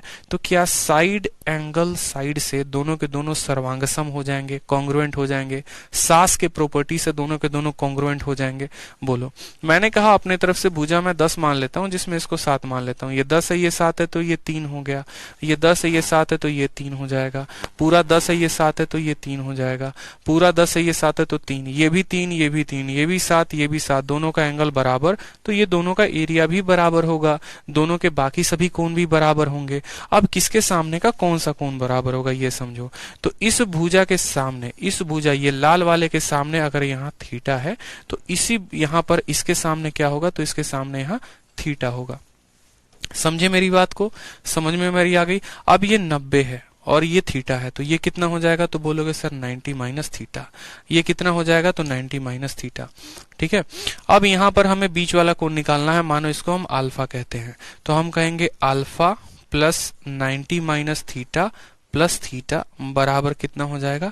180 डिग्री। ये 90 माइनस थीटा और ये हमारा थीटा, ये हमारा अल्फा, तीनों को जोड़ेंगे तो 180 के बराबर। तो अल्फा 90 माइनस थीटा और थीटा बराबर 180, ये दोनों कट जाएंगे, 90 उधर जाके घटाएगा तो अल्फा का मान 90 आएगा। ये सीधा का सीधा हमें ध्यान रखना होता है कि SPQ बराबर यहाँ कितना आ जाएगा? तो 90 आ जाएगा। ये हमेशा फिक्स हो जाता है। ऐसे केसेस में आंसर 90 ही टिक करो तो ज्यादा फायदे में रहोगे। Option number D for Devsena tick कर दीजिए। ठीक है, एक स्क्वायर के अंदर जब भी ऐसा बना दिया जाए तो आपको ध्यान रखना है ये दोनों ट्रायंगल कॉन्ग्रुएंट होते हैं। अब आपको इतनी प्रूफ क्यों बताई, इतनी थ्योरी इसीलिए बताई, कल के दिन इनका एरिया का भी पूछा जा सकता है माजरा, इस बात का ध्यान रखो। तो ये दोनों का एरिया बराबर हो सकता है। आप यहाँ पर इन पॉइंट को कनेक्ट भी कर दो। इन पॉइंट को कनेक्ट करोगे तो जितना एरिया एक व्यक्ति का निकलेगा उतना ही दूसरे का, उतना ही तीसरे का, उतना ही चौथे का। ठीक है, पूरे स्क्वायर के एरिया में से अगर इन चारों का एरिया घटा के अगर रेशियो भी पूछे तो वो रेशियो भी बता सकते हो। अब बहुत बच्चे ये समझते हैं PQRS यहाँ पे मिड पॉइंट है, तो मिड पॉइंट नहीं है। इसी वजह से मैंने यहाँ अलग अलग लेंथ भी लेकर आपको दिखाया है। एक का मान 7 और दूसरे का मान 3। मैं चाहता तो 5 और 5 भी ले सकता था, लेकिन उससे आपके दिमाग में ये बैठ जाता कि PQRS मिड पॉइंट है। मिड पॉइंट नहीं है। आपका एग्जामिनर ऐसा क्वेश्चन देता है। अब जैसे मानो अगर मैं इसी क्वेश्चन में मैं सिर्फ इतना कह दूं आपको कि आपका ये एक स्क्वायर है, ठीक है, जहां पर स्क्वायर की साइड 10 है हमारी, और यहां पर मैंने आपको ये कह दिया कि ये चारों जो हैं ये आपस में बराबर हैं और ये बराबर हैं 7 सेंटीमीटर के। तो मुझे बता दो यहाँ पर ये जो शेडेड एरिया है, ये चारों के चारों जितने भी ट्रायंगल बनाएंगे, ठीक है, ठीक है। अब मुझे बताओ जो लेफ्ट पोर्शन है, जो ब्लैंक पोर्शन है, उसका एरिया और बाकी पूरे स्क्वायर का एरिया। तो चूंकि ये जो है आपका ज्योमेट्री का सवाल नहीं बनता है, ये सवाल मेंसुरेशन के 2D में चला जाता है। तो जब हम मेंसुरेशन 2D पढ़ाएंगे तो आपको ऐसे पूरे सवाल करवाएंगे, एरिया के ऊपर जितने हो गए, जब 3D पढ़ाएंगे तो वॉल्यूम के ऊपर जितने प्रश्न हो गए, ये सभी चीजें हम करेंगे। तो उसमें तो हम एक से एक और बढ़िया बढ़िया कंसेप्ट जानेंगे। अभी तो ज्योमेट्री में बस यही होता है, एंगल निकाल दो, साइड निकाल दो, ठीक है। तो उसमें उतना डेप्थ नॉलेज की जरूरत नहीं होती है। तो छोटी छोटी बातें जो यहाँ हमें ध्यान रखनी है वो ध्यान रखनी है कि यहाँ एंगल 90 बनता है। अब सोचो ये अगर 90 बनेगा तो ये भी पूछा जा सकता है अंदर जो फोटो बन रहा है वो क्या बन रहा है। तो अंदर जो PQRS बन रहा है वो भी क्या बनेगा, तो हमेशा एक स्क्वायर ही बनेगा। क्या बनेगा, स्क्वायर ही बनेगा, इस बात को ध्यान रखो। तो इसको प्रूफ करने के लिए क्या कर सकते थे अपन, इसको प्रूफ करने के लिए इतनी नौटंकी करने की आवश्यकता नहीं थी। इसको प्रूफ करने के लिए एक लाइन में हम इस सवाल को प्रूफ कर सकते थे। और उस एक लाइन में हम सवाल को कैसे प्रूफ करते, हम यहाँ पर ये कह देते कि हमारा ABCD क्या है। ये देखो, यही तो गेम है ज्योमेट्री का। कुछ चीजें अगर एग्जामिनर ना दे तो खुद से मान लिया करो, कुछ चीजें अगर एग्जामिनर ना दे तो खुद से मान लिया करो। जैसे मैंने कहा, अगर एग्जामिनर आपको ये कह रहा है, ठीक है, जैसे मानो मैंने आपको क्या कहा कि आपका एग्जामिनर कहा कि P यहाँ पर है, Q यहाँ पर है, R यहाँ पर है और S यहाँ पर है। उसने कहा जो आपका AP है वो एक लाइन छोड़ के ये BQ के बराबर है। देखते चलो, BQ के बराबर है, इसको छोड़ के ये इसके बराबर है और इसको छोड़ के मानो ये इसके बराबर है। मान लो मैंने चारों को ज्वाइन कर दिया। हमारा एग्जामिनर ये पूछता है कि हमें बताओ ये बीच वाला कोण कितने का होगा, ये बीच वाला कोण मानो ये थीटा कितने का होगा। मैंने आपसे बस एक बात कह रहा हूं, दो तरीके से इसका आंसर दे सकते हो और दोनों में एक ही कंसेप्ट का इस्तेमाल होगा, वो है शिफ्टिंग। शिफ्टिंग अगर जानते हो तो बढ़िया से आंसर दे पाओगे। शिफ्टिंग का मतलब क्या हो गया, मैं कहता हूं इस पॉइंट P को सबसे पहले शिफ्ट कर दो मिड पॉइंट पे, या ऐसे कह लो कि ये मिड पॉइंट है। अगर आपका AP, यहां पर देखो P अगर मिड पॉइंट है, मध्य बिंदु है, तो यहां से लेकर यहां तक जो दूरी होगी फिर वो ये दोनों बराबर हो जाएगा। ये दोनों बराबर हो जाएगा तो Q भी मिड पॉइंट हो जाएगा, ठीक है। Q मिड पॉइंट हो जाएगा तो R भी मिड पॉइंट, S भी। मतलब ये फोटो ऐसे है कि थोड़ा सा इसको हम सजा के लेके आए मिड पॉइंट पे, खाली P को मिड पॉइंट पे रखे और ये डिस्टेंस अगर इसके बराबर है तो QRS ऑटोमेटिक मिड पॉइंट पे आ जाएंगे। और हमें एक बात पता है अच्छे से कि एक स्क्वायर के मिड पॉइंट को जोड़ने पे एक स्क्वायर ही आता है। मैंने आपको पढ़ाया था कि एक स्क्वायर बना है, उसके मिड पॉइंट को जोड़ोगे वो भी स्क्वायर, फिर उसके मिड पॉइंट को जोड़ोगे वो भी स्क्वायर, फिर उसके मिड पॉइंट को जोड़ोगे वो भी स्क्वायर। तो जब अंदर वाला स्क्वायर बन जाएगा तो ये थीटा कितना होगा, 90 होगा। ऐसे कर सकते हो। ये शिफ्टिंग का पहला तरीका। दूसरा तरीका शिफ्टिंग का क्या हो सकता है कि आप इसको कुछ इस प्रकार शिफ्ट कर दो और यहां पर P वाले को A पे लेके चले आओ या P वाले को B पे लेके चले जाओ। एक काम करो, थोड़ा सा इसको ऐसे शिफ्ट कर दो तो ये P वाला B पे चला जाएगा। अब ये P वाला B पे चला जाएगा तो आप बोलोगे सर AP वाला AB बन जाएगा, जो B से लेकर Q था वो हमारा BC बन जाएगा, जो C से लेकर R था वो हमारा CD बन जाएगा, जो D से लेकर S था वो हमारा AD बन जाएगा। और हमारा चारों साइड जब ऑटोमेटिक उस कंडीशन को सेटिस्फाई कर देगा, वो जब एक स्क्वायर बन जाएगा, तो जब एक स्क्वायर बन जाएगा तो स्क्वायर के दोनों साइडों के बीच में कोण कितना होता है, 90 होता है। तो शिफ्टिंग करके मिड पॉइंट पे लेके आ जाओ या शिफ्टिंग करके एक दूसरे के ऊपर इसको चढ़ा दो, एक दूसरे के ऊपर चढ़ा दो, यानी जहां ABCD है वहीं पर SPQR भी हो जाएगा और तब आपका तब भी आंसर 90 आएगा। तो जो एक बच्चा थ्योरी व्यूरी पढ़ के आता है, ठीक है, जो रट्टी रटाई किताब पढ़ के आता है, वो तो बेचारा उसको कायदे कानून से हल करता है कि हाँ ये हम सिमिलैरिटी लगाएंगे, हम ऐसे लगाएंगे, हम वैसे लगाएंगे। लेकिन जिसने इसको डेप्थ तक पढ़ा है, जिसको पूरा का पूरा नॉलेज है, जिसको शिफ्टिंग और आड़े टेढ़े मेथड भी थोड़े से आते हैं, तो वो सवाल को कभी सिमिलैरिटी लगा के बनाएगा ही नहीं। वो इसको अपने माइंड में ही ऐसे घुमा देगा, थोड़ा सा बोलेगा PQRS पे लेके चला जा, अगर एक मिड पॉइंट सारे होंगे, एंगल 1 सेकंड में टिक मारेगा 90, बात खत्म। ठीक है, समझ में आई बात? चलो आ जाओ, अगला सवाल देखो, क्वेश्चन नंबर यहाँ पे 18। दिए गए चलचित्र में, चलचित्र का मतलब दिए गए चित्र में, ABCD नाम का क्या है, एक स्क्वायर है, ठीक है, वर्ग है, जहां पर हमसे कहा गया है ये जो आपका एव है ना, ये बराबर है हमारे AX के, ये बराबर है हमारे AX के। तो सवाल में हमसे बोला गया है एंगल XOB, यानी इसका जो मान होगा वो कितना होगा। बहुत प्यारा सवाल है। आप मुझे बताओ यहाँ पर ये कोण कितना होगा, 45, क्योंकि एक स्क्वायर में जो डायगोनल होते हैं वो 45 और 45 पे काटते हैं। अब ये 45 होगा, सवाल में ये दोनों जो साइड हैं वो बराबर दे रखे हैं, तो ये भी दोनों कोण बराबर होंगे। अगर ये 45 होगा तो बाकी दोनों कोण का जोड़ कितना होगा, तो बाकी दोनों कोण का जोड़ 135 होगा। ये दोनों कोणों का जोड़ कितना होगा, 135। 135 में यहाँ पर पर्टिकुलरली जो O आएगा यहाँ पर, ये कितना आएगा, तो बोलोगे सर ये 135 का आधा होगा। 135 का आधा कितना हो गया, तो बोलोगे सर 2 छक 12, 2 सते 14, 67.5, 67.5, यानी ये वाली वैल्यू कितनी आएगी, तो 67.5। स्क्वायर में जहां पर डायगोनल काटते हैं एक दूसरे को, वो कोण कितना बनाता है, ये पूरा कोण 90 का बनता है। 90 में आपका 67.5 ये है, तो ये जो बाकी बचा कोण है ये कितना होगा, 90 में से इसको घटा दो तो बोलोगे सर 22.5 डिग्री हमारा करेक्ट आंसर हो जाएगा, ऑप्शन नंबर ए। ठीक है, ये 45 है तो ये भी 45 हो गया। अब ये 45 है तो ये दोनों बराबर, तो 67.5, 67.5, तो यहाँ जो कोण बनता है 90 का, 90 से 67.5 घटा दोगे तो 22.5 आ जाएगा। ठीक, चलो आ जाओ सवाल नंबर 19 को देखो। सवाल नंबर 19 में क्या कहा है, ठीक है, सवाल नंबर 19 को देखिए। सवाल नंबर 19 में आपको कहा है ABCD एक स्क्वायर है, AC और BD जो है वो O पर मिलते हैं, K और L जो है AB के ऊपर पॉइंट है, इस तरीके से कि AO जो है वो हमारे AK के बराबर है और BO जो है हमारे BL के बराबर है। ठीक है, एंगल LO को का मान थीटा दिया गया है, tan थीटा का मान पूछा गया है। एकदम बहुआ सवाल है, सेकंडो भर का आंसर है, दे सकते हो आपकी ABCD यहाँ पर आपका एक क्या है, स्क्वायर है। देखते चलो, ठीक है, ABCD हमारा क्या है, तो ABCD हमारा एक स्क्वायर है। उसके बाद कहा गया है AC और BD हमारे O पर मिलते हैं, तो AC और BD हमारे कहाँ मिलेंगे, तो AC और BD हमारे मान लो O पर मिलते हैं। फिर उसके बाद कहा गया है K और L जो है वो AB के ऊपर पॉइंट है, मानो यहाँ पर K है हमारा और यहाँ पर हमारा L है। इसके बाद कहा गया है कि इन दोनों पॉइंट को हमने जोड़ दिया है, इन दोनों पॉइंट को हमने क्या किया है, जोड़ दिया है, इस तरीके से कि A से लेकर O तक और A से लेकर K तक, यानी ये दोनों दूरी आपस में बराबर है। B से लेकर O तक और B से लेकर L तक आपस में बराबर है। इनके बीच का कोण हमारा थीटा दे रखा है और हमसे यहाँ पर tan थीटा का मान पूछा गया है कि tan थीटा का मान कितना होगा। अब यहाँ पर बताओ ये एकदम बहुआ सवाल हो गया कि नहीं हो गया, सेम मेथड पर था, सेम कंसेप्ट पर था जो पीछे बताया था। आप बोलोगे सर अगर देखो यहाँ पे देखो AC क्या है, डायगोनल है, AC डायगोनल है तो यहाँ पर ये वाला कोण 45 हो जाएगा। अब ये वाला कोण 45 हो जाएगा तो ये वाला 67.5 हो जाएगा।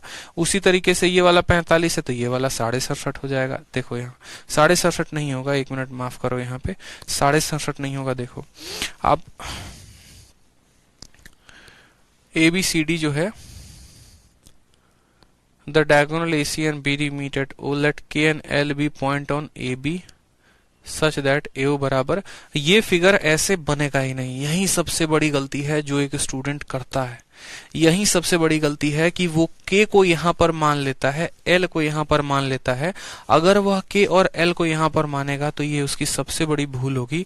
ठीक है, आपको K और L को यहाँ ना मान के आपको K और L को उल्टा मानना पड़ेगा। जो L आप वहां मान रहे थे वो यहाँ मानोगे, जो K यहाँ मान रहे थे वो यहाँ मानोगे। पूछोगे ऐसे क्यों सर, क्योंकि मेरे भाई अगर ऐसा हो गया तो एंगल हमारे बढ़ जाएंगे, जो कि सवाल इरेलीवेंट हो जाएगा।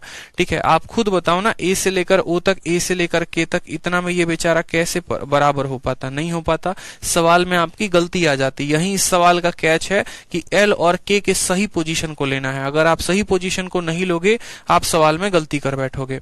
अब आपका कहा गया है देखो ये दोनों बराबर हैं, यानी हमारा A से लेकर O तक और A से लेकर K तक हमारे बराबर हैं। ठीक है, मैं इसको थोड़ा यहाँ पर देखो, तो अगर मानो ये 45 है तो आप बोलोगे सर यहाँ पर ये पूरा 67.5, देखो ये पूरा कितना होगा, तो 67.5 होगा। ठीक है, ये भी हमारा कितना हो जाएगा, तो बोलोगे सर ये भी हमारा 67.5 होगा। ठीक, समझ में आ गया बात। उसी तरीके से आप यहाँ पर देखो तो दूसरा वाला ट्रायंगल, जैसे मानो आप इस वाले ब्लैक वाले को देखो, तो ब्लैक वाले को बोलोगे तो बोलोगे सर ये वाला पूरा का पूरा BL के बराबर, देखो जो B से लेकर O है, यानी ये अगर 45 है तो ये पूरा 67.5। ठीक है, ये भी हमारा 67.5, L का मान कितना आएगा 67.5, K का मान 67.5, L का मान 67.5, तो थीटा का जो मान आएगा यहाँ पर इन दोनों का मान हमारा कितना है, तो इन दोनों का मान हमारा 60, 60, 120, 135 है। तो थीटा का मान कितना हो जाएगा यहाँ पे देखते चलो। ठीक है, तो थीटा का मान हमारा आ जाएगा 45, थीटा का मान कितना आ जाएगा, 45 आ जाएगा। समझ गए मेरी बात को, ये जो थीटा का मान आएगा 45। दोबारा से समझो, ये अगर 45 है, ये अगर 45 है, तो इस वाले ट्रायंगल में ये वाली भुजा जो है हमारा ए से लेकर ओ, ए से लेकर के जो है ये बराबर। अब ए ओ ए को बराबर है तो मेरे भाई यहां पर हम ऐसा कह सकते हैं कि ये 67.5 होगा और ये भी 67। उसी तरीके से दूसरा वाला ट्रायंगल लेंगे, दूसरे वाले ट्रायंगल में ये 45 है तो यहां पर ये 67.5, ये 67, ये भी 67.5, ये भी 67, दोनों को जोड़ेंगे 135। अब इस वाले त्रिभुज ओ के एल में, ओ एल के में तीनों का कोण 180 होता है। ये दोनों अगर 135 बना रहे हैं तो थीटा कितना बनाएगा, थीटा 45 बनाएगा। तो पूछा गया है tan थीटा का मान, तो tan 45 का मान कितना होता है, tan 45 का मान हमारा 1 होता है। tan 45 का मान कितना होता है, तो 1 होता है। ठीक है, क्वेश्चन नंबर 20 को देखो। क्वेश्चन नंबर 20 क्या कहा है, बढ़िया सवाल है ये भी। देखो, कहा गया है कि WXYZ एक स्क्वायर है, तो यहां पर बना लो एक स्क्वायर आप, उसका नाम क्या दे दो, तो बोलोगे सर WXY और Z, ये हमारा एक स्क्वायर है। PQR जो है वो मिड पॉइंट है। ठीक है, WX का मिड पॉइंट कहाँ है, तो यहां पर है। ठीक है, XY का मिड पॉइंट कहां पर है, तो ये Q हो गया। और R किसका मिड पॉइंट हो गया, तो ZY का। ZW का मिड पॉइंट है, R किसका मिड पॉइंट है, तो ZW का मिड पॉइंट है। ये हमसे कहा है। कहा गया है K और L जो है वो PQ और PR के मिड पॉइंट है। तो जरा एक बार इनको मिलाओ, पहले जरा एक बार इनको मिलाओ, और इनको मिलाने के बाद फिर कहा गया है यहाँ पे, ठीक है, इनको मिलाने के बाद कहा गया है K और L, PQ का मिड पॉइंट कौन है, तो K है, और यहाँ पर साथ में L जो है वो हमारा PR का मिड पॉइंट है। L हमारा PR का मिड पॉइंट है। उसके बाद हमसे कहा है what is the area of PKL। ठीक है, PKL का एरिया और पूरे WXYZ का एरिया। एकदम बहुआ सवाल है। बोलोगे क्यों बहुआ सवाल है सर, तो देखो मेरे भाई, अगर मानो यहाँ पर PKL का एरिया 1 बनाते हो और K इसका पूरा का पूरा मिड पॉइंट है, तो हमें पता है PQR का जो एरिया होगा वो कितना होगा। तो अगर इसका एरिया 1 है तो PQR का एरिया, PQR का जो एरिया होगा वो हमेशा होगा 4। मेरी बात को समझो, अगर ये एरिया 1 यूनिट है तो पूरा PQR का एरिया कितना होगा, तो बोलोगे सर 4 होगा। ठीक है, PQR का एरिया कितना होगा, 4 होगा। अब उसी तरीके से यहाँ पर P है, Q है, R है, इसका मिड पॉइंट है। ठीक है, P है, Q है, R है, उसका मिड पॉइंट है।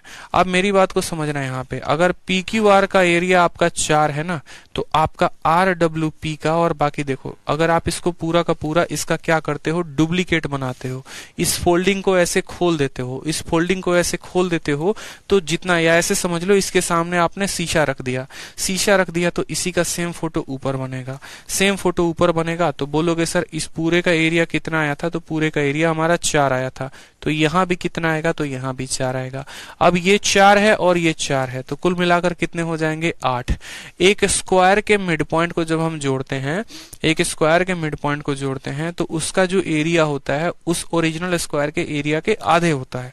यानी अगर यहां पर हम ऐसा कहें कि PQR, और मानो इसको S कहते हैं, कि PQRS का जो एरिया हमारा अगर ये 8 आ रहा है, तो WXYZ का एरिया कितना होगा, तो बोलोगे सर WXYZ का एरिया हमारा 16 हो जाएगा, 8 का 2 गुना। तो हमसे कहा गया है PKL और WXYZ, तो PKL का क्षेत्रफल कितना है, तो बोलोगे सर 1 है, और WXYZ का क्षेत्रफल कितना है, 16 है। तो आंसर हो जाएगा 1/16 इज द करेक्ट आंसर।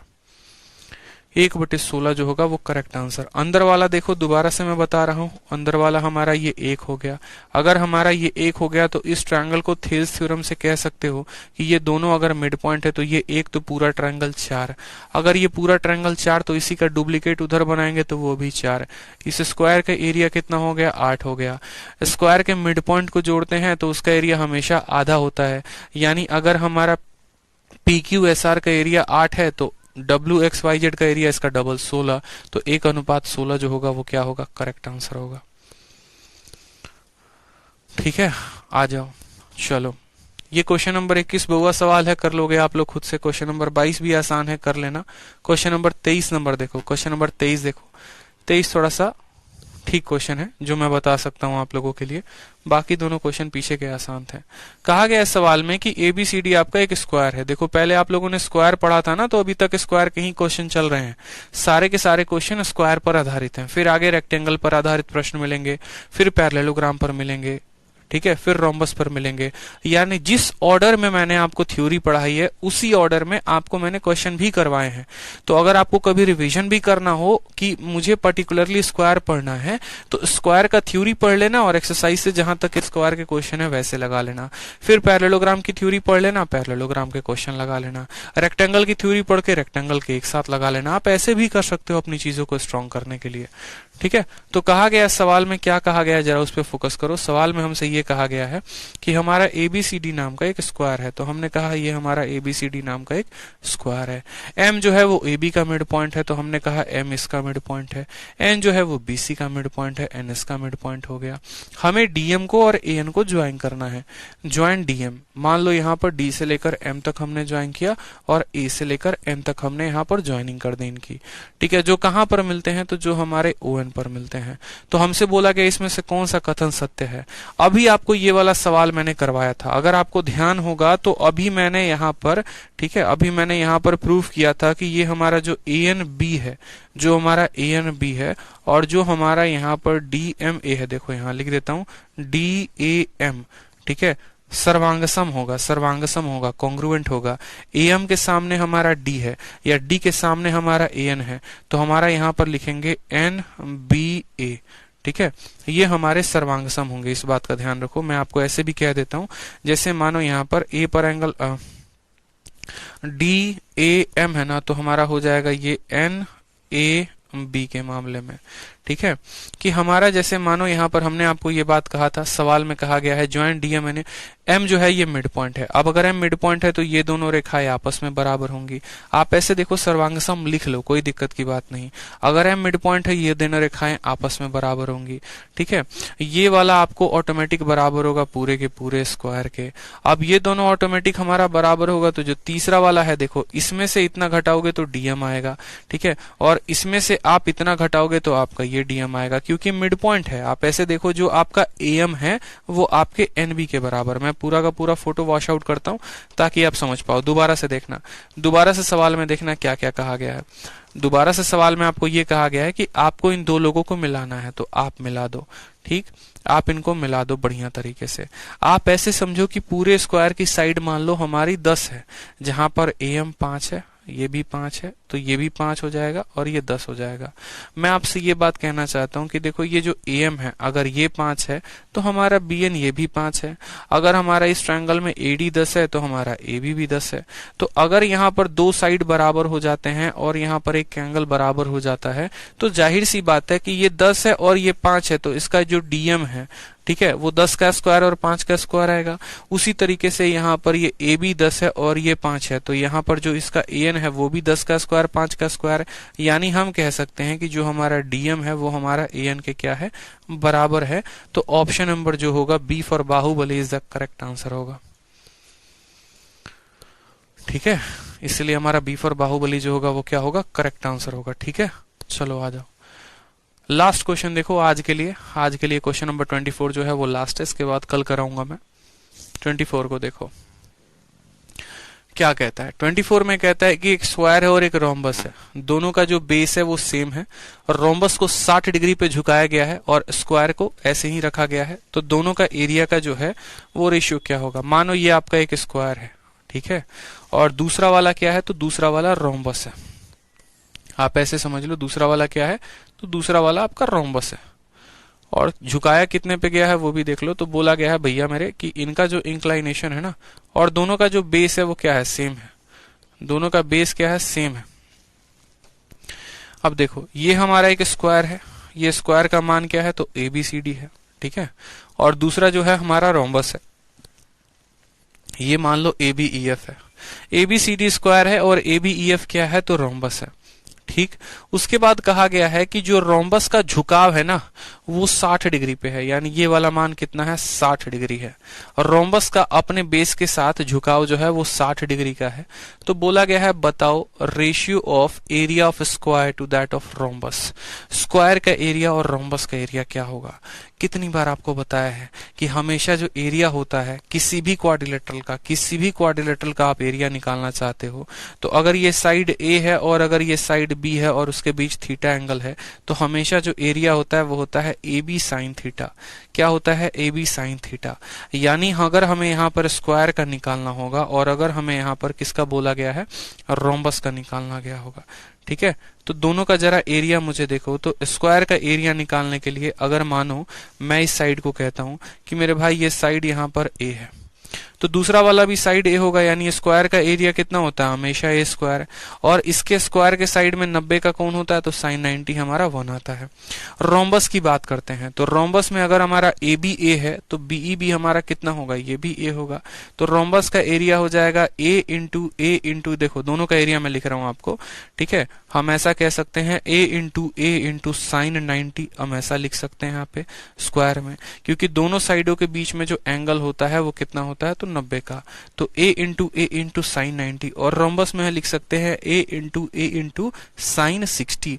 जितना कोण कहा गया है हम उतना ही लेंगे। ए स्क्वायर से ए स्क्वायर खत्म, साइन 90 का मान 1 होता है। साइन 60 का मान कितना होता है, √3/2। √3 यहाँ रहेगा और इसका 2 ऊपर चला जाएगा, तो एरिया का अनुपात कितना आएगा, 2/√3। 2/√3 option number D for Devasena जो होगा वो करेक्ट आंसर। यानी हम ऐसा भी कह सकते हैं कल के दिन, ठीक है, कि अगर हम एक स्क्वायर और एक रोम्बस को बना रहे हैं और दोनों का बेस हमारा सेम है, समान बेस है, तो उनका एरिया का जो रेशियो है वो डिपेंड करेगा उनके एंगल के ऊपर। ठीक है, वो डिपेंड करेगा उनके एंगल पे। एरिया का रेशियो डायरेक्टली प्रोपोर्शनल उनके साइन ऑफ थीटा पे। ये 90 बनाएगा, 60 बनाएगा, तो उस अनुसार जो उनका रेशियो होगा वही एरिया होगा। ठीक है, आगे से इस बात का आप लोग ध्यान रखना। ठीक, क्वेश्चन नंबर 25 से आगे कल हम लोग करेंगे आगे। ठीक है, मुझे लगता है 1 सेशन 2 सेशन में ये सेशन पूरा का पूरा जो है वो खत्म हो जाएगा क्वाड्रिलेटरल। इसके बाद मैं आप लोगों को सीधा पॉलीगन कराऊंगा और फिर उसके बाद सर्कल कराऊंगा। ठीक है, कल जो है आपका ये पूरा का पूरा खत्म हो जाएगा। बहुत क्वेश्चंस इसमें मैं स्किप भी करूंगा, जो सवाल आसान होंगे आपके लिए। कल हमारा क्वाड्रिलेटरल खत्म हो जाएगा नेक्स्ट क्लास में। उसके बाद हम 1 से 2 क्लास में पॉलीगन खत्म कर देंगे, फिर हम सर्कल को खत्म करेंगे। ठीक है, सर्कल में ज्यादा टाइम नहीं लेंगे, प्रॉपर्टी की शीट आप लोगों को मैं दे दूंगा ताकि आप पूरा पढ़ लेना। ठीक है, चलो, और मेंसुरेशन फिर उसके बाद कंप्लीट करेंगे। ज्यादा टाइम नहीं लगेगा मेंसुरेशन में, तो परेशान नहीं होना है। ठीक है, चलो,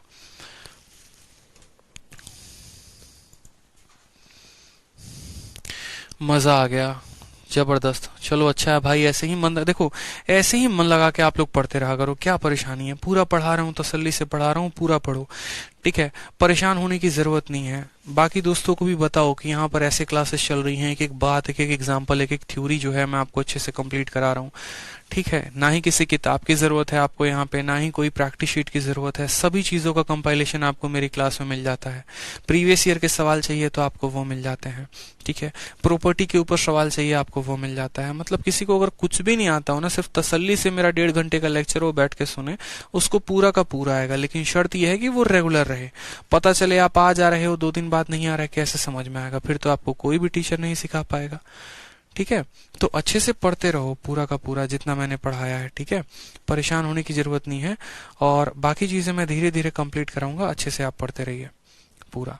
ठीक है, आज से मेरा नया बैच भी आया है, तो आप अपने भाई, आप अपने दोस्त, आप अपने रिश्तेदारों को भी नए बैचेस के बारे में बता सकते हैं, ताकि वो भी जो है एनरोल करके अपनी पढ़ाई को अच्छे से कर सकें। 20 दिसंबर नया बैच आ रहा है, टाइमिंग है उसकी 4 बजे से अरिथमेटिक की।